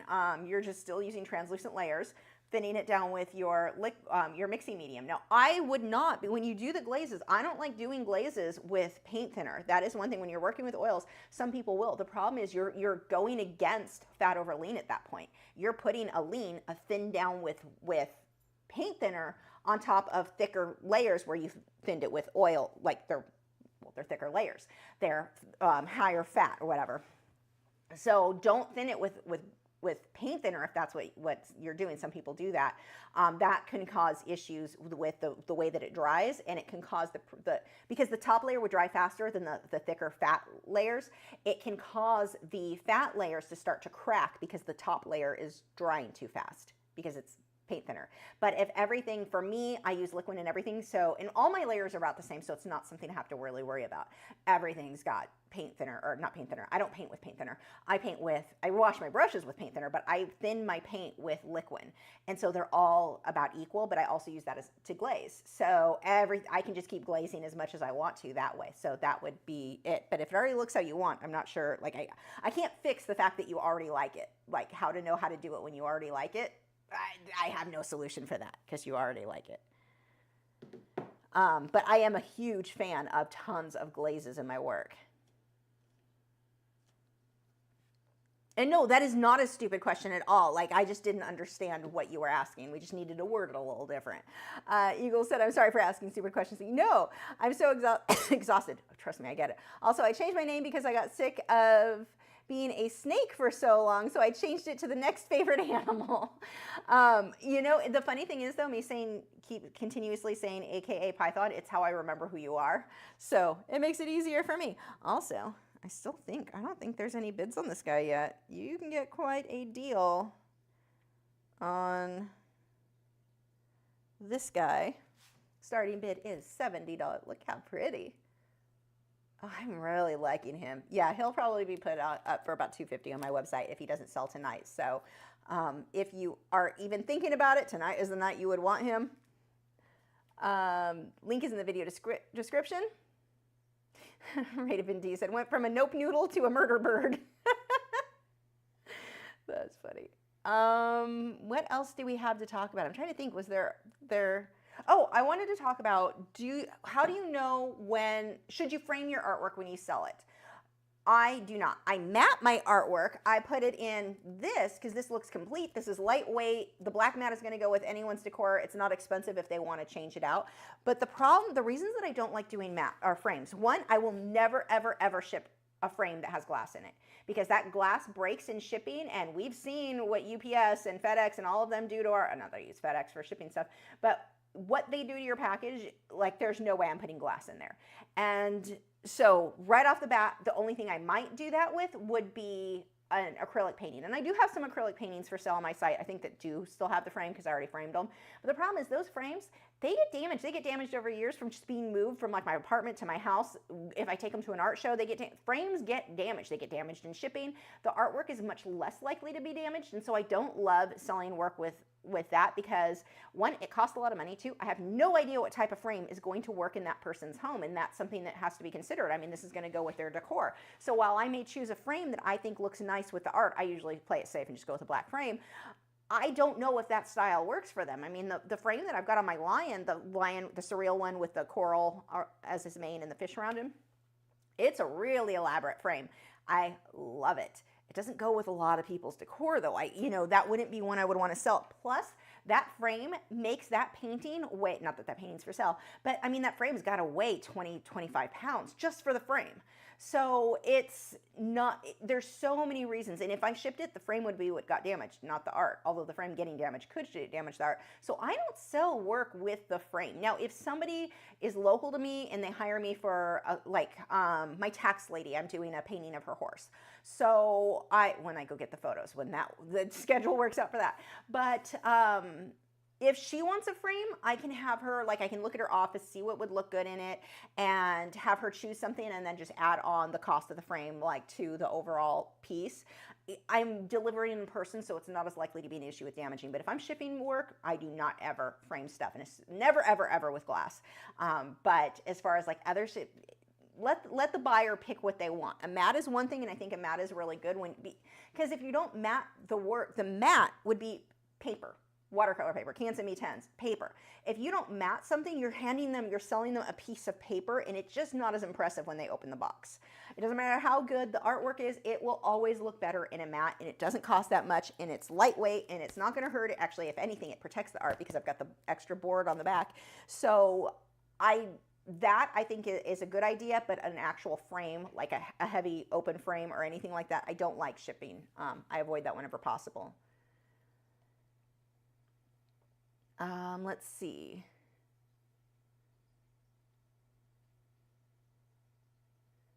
What else? Do you guys have anything else you want to chat about? Or do I just go and let my back have a break? I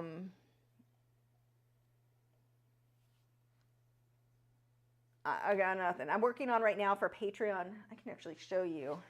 You guys, your lesson is going to be, I wanted to do something that was more detailed with pastels and colored pencil than what, like the live streams are much, much quicker. I want to do something that I spend a little bit more time on, and I know a lot of you guys like cats.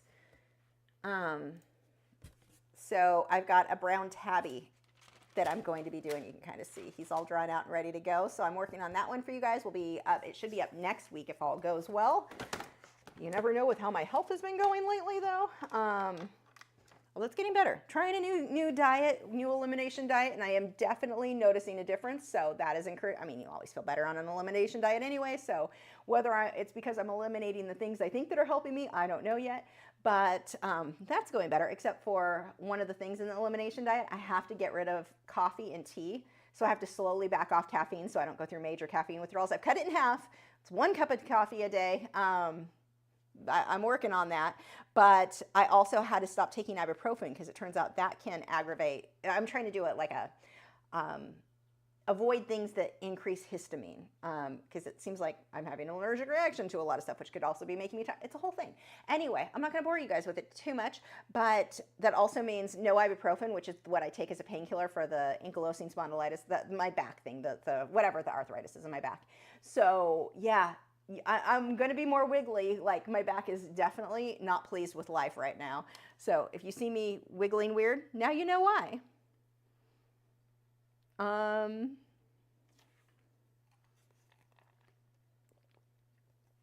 Eagle said a glaze with OMS isn't even a thing. Paint thinned with OMS is actually called a wash, and glazes can only be glazes with an oil mating. Okay, see, I didn't know the definition. It's like me with burnt umber, raw sienna all over again. What happens is a lot of times glazes are used interchangeably with the word wash by many art. Obviously, me too.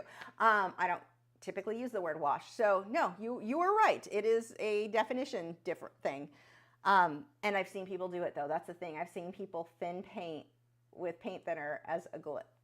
Yeah. So you already know not to do that. So we are good. Are you guys honestly arguing about the validity of, or how nice wasps are or aren't? Weirdos. You're all weirdos. That's why you fit in here. Let's see. I'm trying to think, what other artsy things? During the week, I tried to think of like, oh, I have a fun new thing to show you guys. I haven't set it up yet, but for those of you who make videos, so if you know when I make my edited videos, I have 800 freaking jump cuts. I'm gonna try to lessen it. Look, I got a teleprompter. The little camera thing sticks in here and then the words will be, so yeah, I'm gonna see if that makes, because I write scripts, or even if it's not a full word for word script, I write my notes, but I start talking and I forget what my notes were. I'm constantly looking at my phone. So that should, that specific one, it's by Elgato, and I can put just a screen with my bullet points of what I wanna talk about on there, and I think that is going to make life much easier. Oh, so this is what I wanted to tell you guys. So one of the things that I'm super excited for, I'm working on this elimination diet, which is rough, but worth it if I can get energy and start making more videos. I want to have a new edited video. I'm going to rotate. Sometimes it'll be edited time, the lesson from the live stream, how I used to edit those. Sometimes it's going to be just a time lapse, and sometimes it's going to be a full edited, like, lesson type thing. Those ones take a lot more work, but I can't do those every week, but I think I can alternate and fit in some time lapse.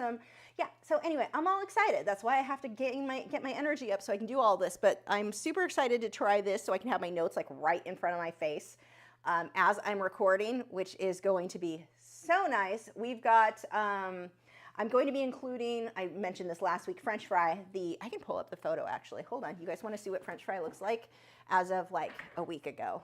Hold on. Because why not have show and tell time? I'm just hanging out for the next 30 minutes or so. Ask your art questions instead of arguing about wasps and eagles. Those are gonna look, oh yeah. Let's go to her websites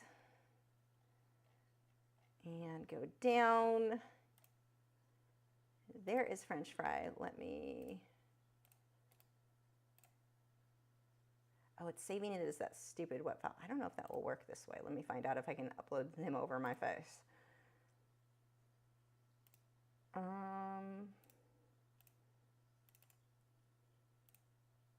Oh, I think it did work. This is baby, well, a week ago, so he's going to have more feathers now. Whoops, it didn't work.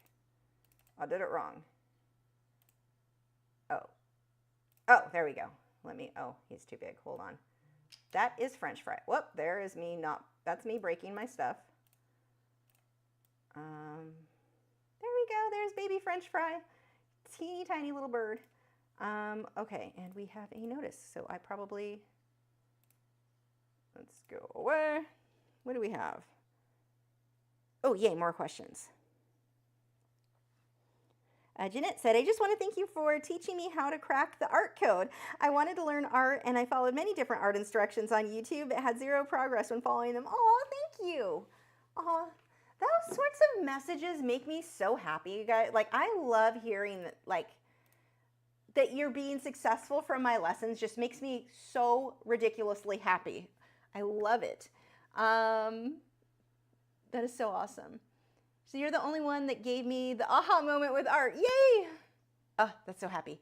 Do I still do art with just pencil now? Occasionally, yeah. I don't do that. So the reason that you're not seeing that here is I don't do it on a live stream because pencil is going to be a much longer process, a much longer than what I can get done quickly. So live streams are kind of limited. I can do acrylics fast. I can do watercolor and colored pencil fairly fast. I can do pan pastels and colored pencil really fast. I can do charcoal fast. And that's about it. That's all I can finish in one session.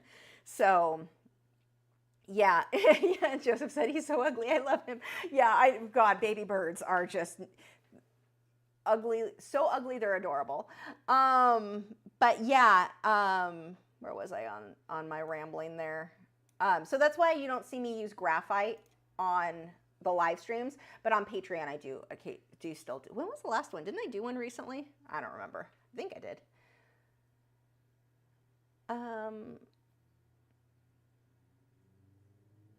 Yeah, Art of Raven D said, oh yes, the art mentor has suggested how crappy diets ruin our art or no energy. Boy, I felt called out.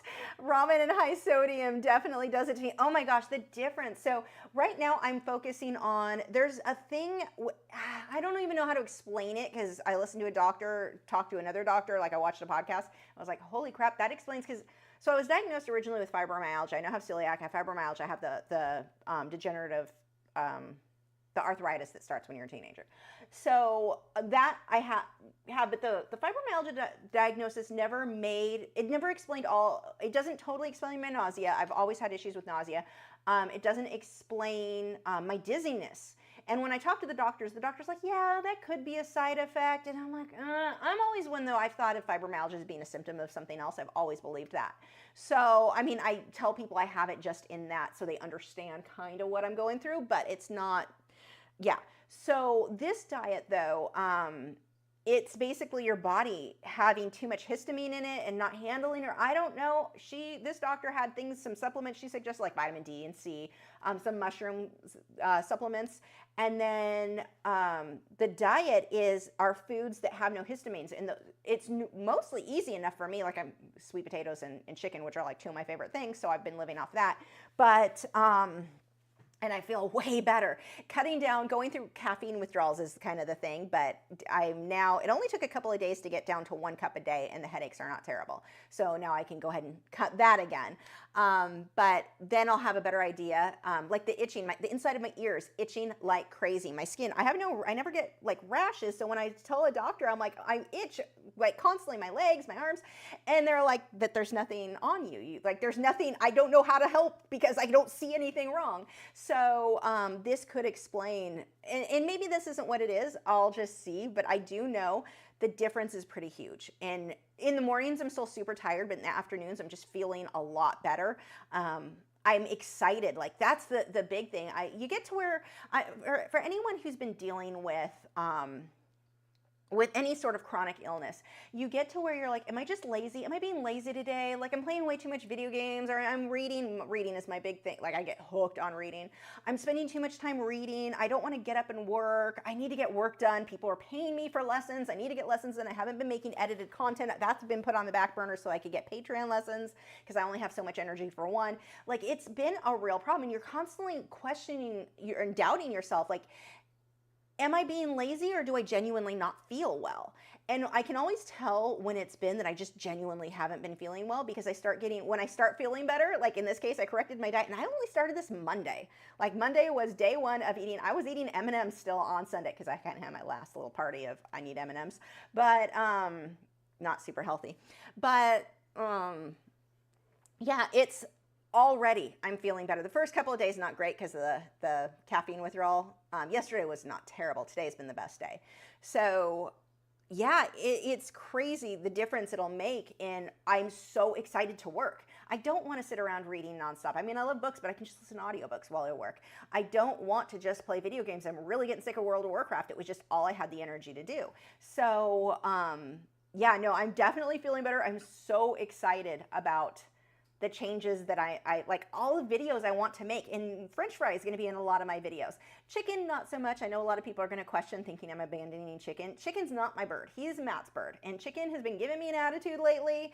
So it is just, I'm getting my own bird who will love me forever all the time. Chicken loves me too much and then bites me because he's afraid I'm going to put him in his cage, even though I'm not. Like, you got put in your cage because you wouldn't stop biting me because you're having a tantrum. He's been in a hormonal mood lately. So that's a whole other thing. But yeah, so point is, French fry is going to be in a lot of the, I have so many plans for French fry. AKA, he will also be called Officer McNutt. He's French Fry McNutt will be his full name. The story behind that is my husband's best friend is a cop, which we've always thought was hilarious because as a teenager, he had such bad road rage, like screaming at people. Like, he never started a fight or anything, but he just screams at people because they changed a lane, like, and he's short. So Nugget, Matt's parrotlet, like parrotlets, we call them anger floofs, or at least that's what me and my husband call it. Nugget is an anger floof. He's got such an attitude, and it's hilarious because they're so tiny. They're like hummingbird size. So yeah, that's we've decided that French fry will be French Fry McNutt, aka Officer McNutt. Jeff is going to roll his eyes so hard. I was tempted to change his name to Jeff too, the parrotlet, but no, we're sticking with French Fry. So I'm going to get him a little police hat so he can like correct me when I can't get burnt sienna versus raw sienna right. That sort of thing, like have him pop up on screen. So I have so many ideas I want to do, like little silly things like that, but I just don't have the energy to do. Although I've been feeling better.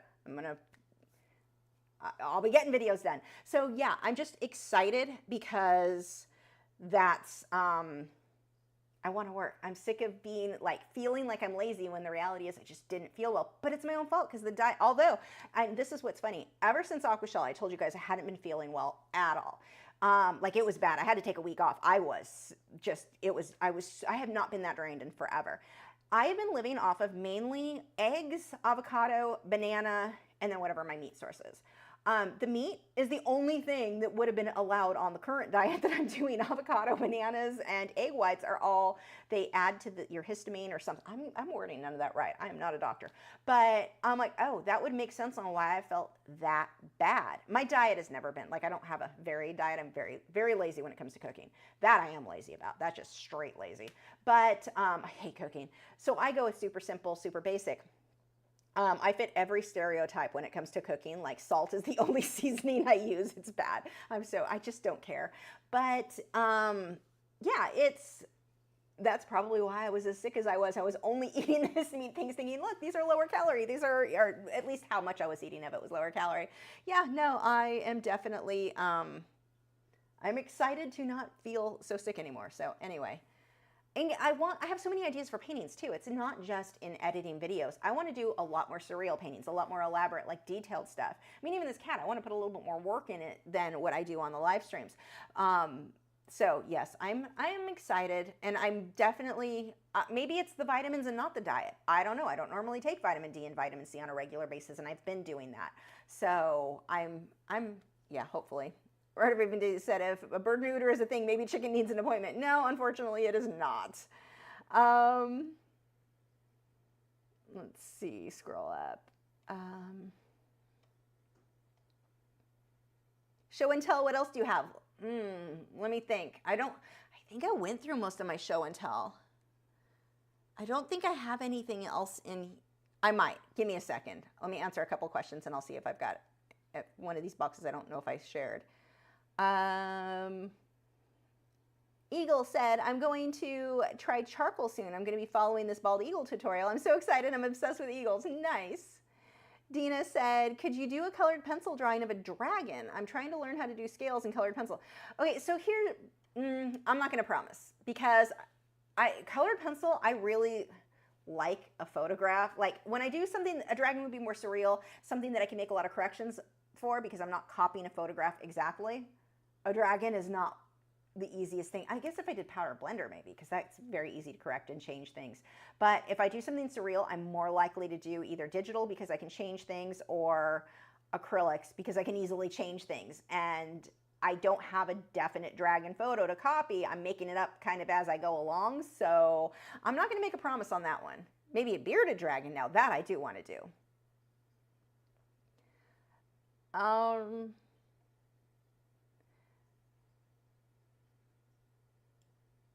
Let's see. Fly Me to the Moon said, the book, A More Excellent Way, gives the possible spiritual root of dis-ease. The itching is nerves, my chiropractor told me. Yeah, I see a natural doctor who's also a chiropractor, and they've helped some stuff tremendously, but not everything.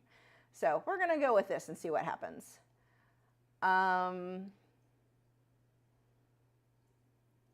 Let's see.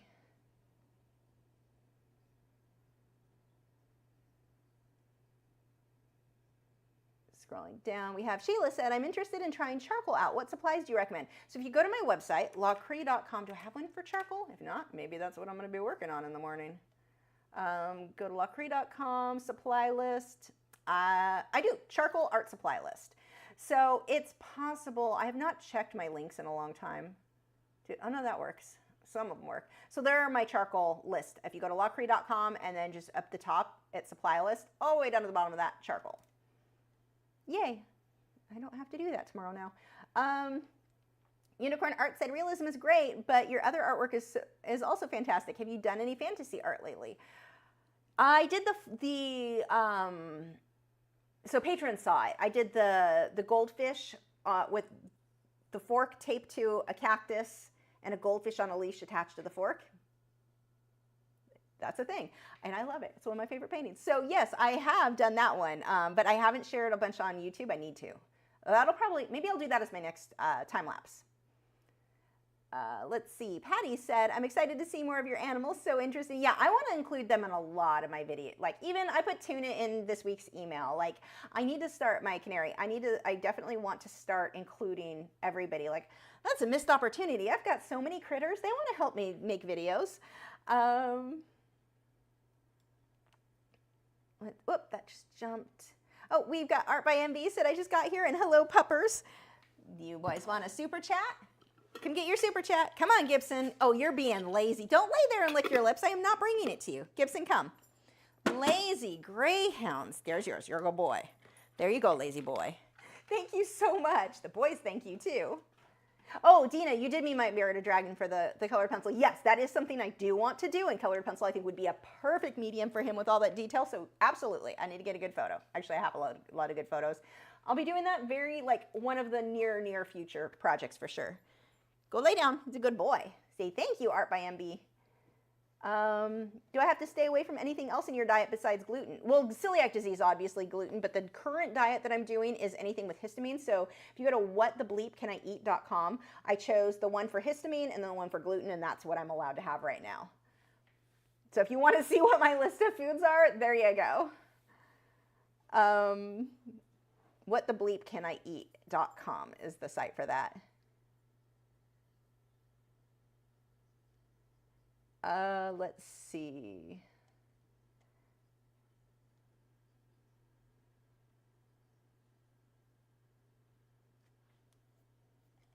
I think I'm kind of, let me see. I don't know if this show and tell, did I go through that one? I've got a couple smaller boxes, and I don't know if I went through these when I did a show and tell recently. I don't know. Let's see what's in these. Okay, this is a smaller box. So this one was, is this watercolor? Inktense? I don't know. I would have to look it up. I don't even know. But it's a pumpkin. That's actually cute. What did I do that in? Colored pencil is over it, whatever it is. I genuinely don't know if that's colored pencil or Inktense. If you followed this lesson, maybe you know. This one was the lesson. It was in the December issue of the Colored Pencil magazine. So I may have shown you guys some of these. I'm not sure. So we've got a little bird.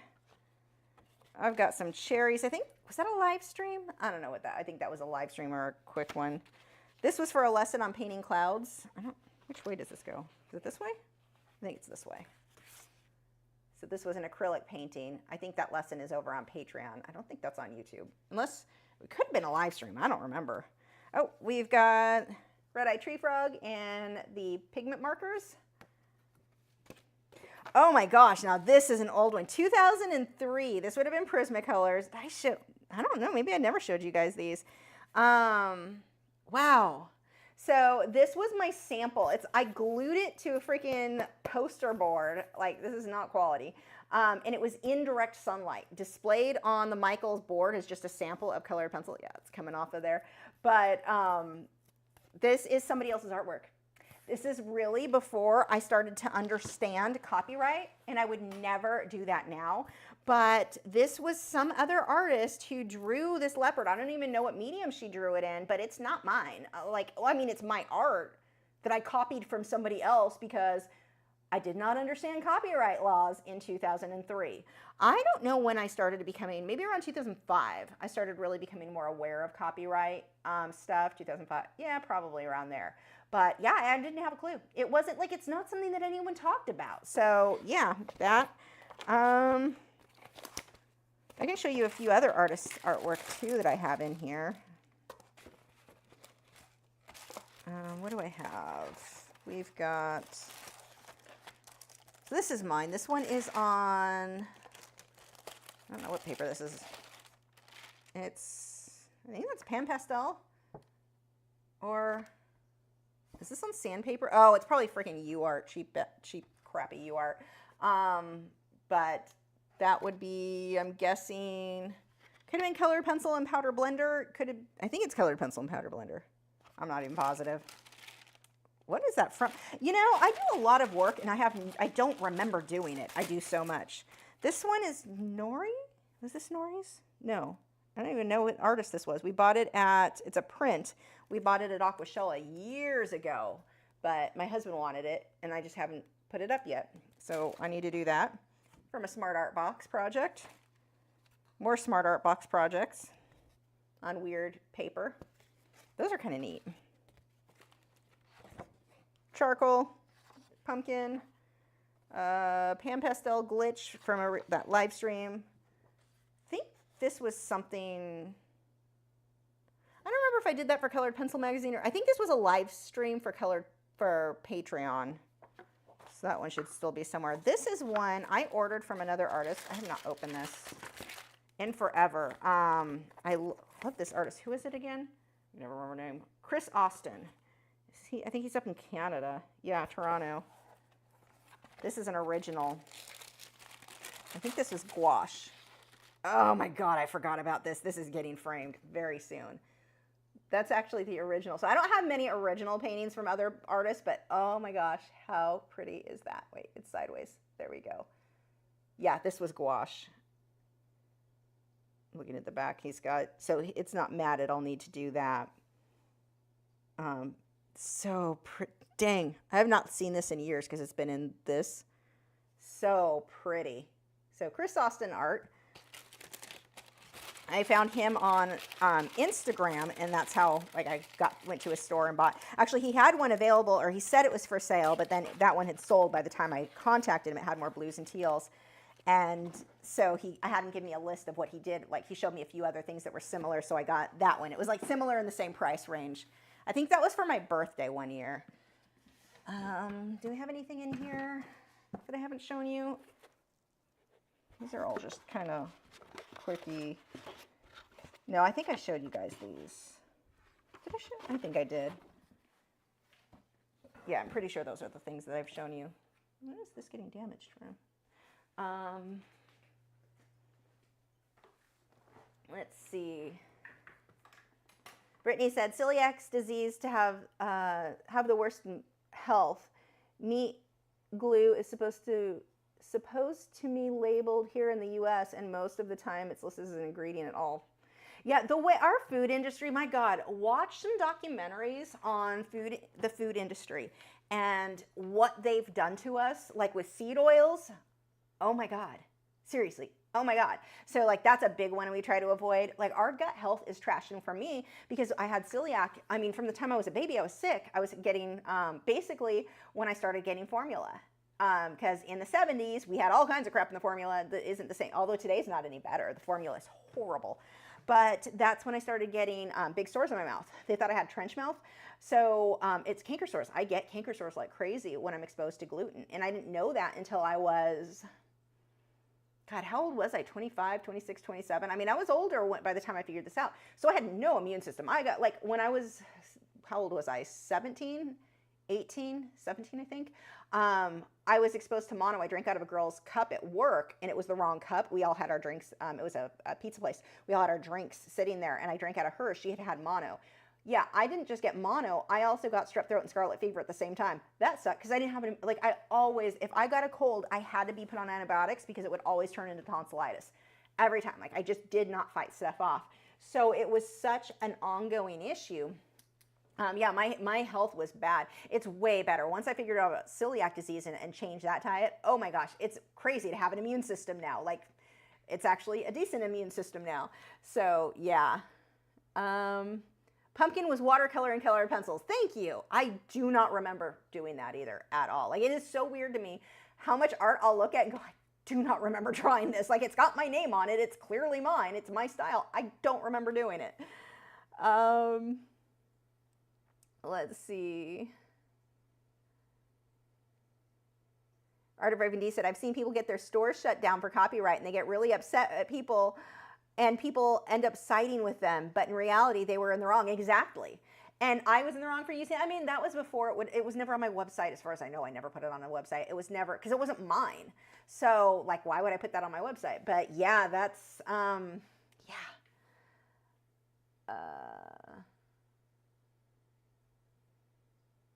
Whoops, that just scrolled too fast. Where were we? Oh, no, it didn't. We're good. Brittany said, my mom gets really bad diarrhea and or gut issues if she eats foods with gluten in it nowadays. Yeah, gluten, and I will be out for about 2 weeks. It takes about 2 weeks for your intestines, like little whatever, to where you're absorbing nutrients again. I will be so drained. I can't get out of bed. Like it is miserable to try to work because I'm so tired. Yep, DJ, our food is killing us. Seriously, like when you watch these documentaries about what it is, and yet at the same time, while I know this, I'm like, ooh, M&Ms. Can I have some M&Ms now? Red dye 40, please. So yeah, it's the stuff that it is bad. Look into food. I love documentaries anyway. So, but yeah, the food ones, when you realize how much corruption, like I was talking to my mom recently and she seemed to be under the impression that the corruption was more of a recent thing in our industry and the greed from people. No, this has been going on from the very beginning. You look at the way they were advertising things. Look at the way they advertise cigarettes. They knew cigarettes were unhealthy. They were not as unhealthy then as they are with the additives we put in. I mean, there's more to it than that, but they knew that and they were telling people why your doctor recommended. The stuff that they did and the stuff that they've always been corrupt with the stuff we've allowed. And all they have to do is pay off the right people in the government, and the government's like, green stamp, you're good to go. It is so, like, It is so bad. And the worst part is all of this crap in our food is so addictive. So when we stop taking it, we start getting moody. We start having like all kinds of problems with a lot of this when you stop. Yeah, it is crazy how bad it is for us. And then we are moving on to this, not to go off on a too big of a rant, I'm going to piss people off with this one, but that you can be healthy at any size. You can be beautiful and you can be respected at any size. With you on that. Healthy, that's another, no, stop telling people it's healthy. I mean, I was watching a show where somebody died recently because she was not healthy at that size. You know, there is a point where it's no longer, it's not about what you look like. It's about, and I'm not saying that not everybody should be respected. Everyone should be respected and loved, and you can be beautiful, but it's not healthy. But we're telling people like, no, keep eating these seed oils, keep eating the sugar, keep eating the soda or drinking the soda, keep having all of this stuff.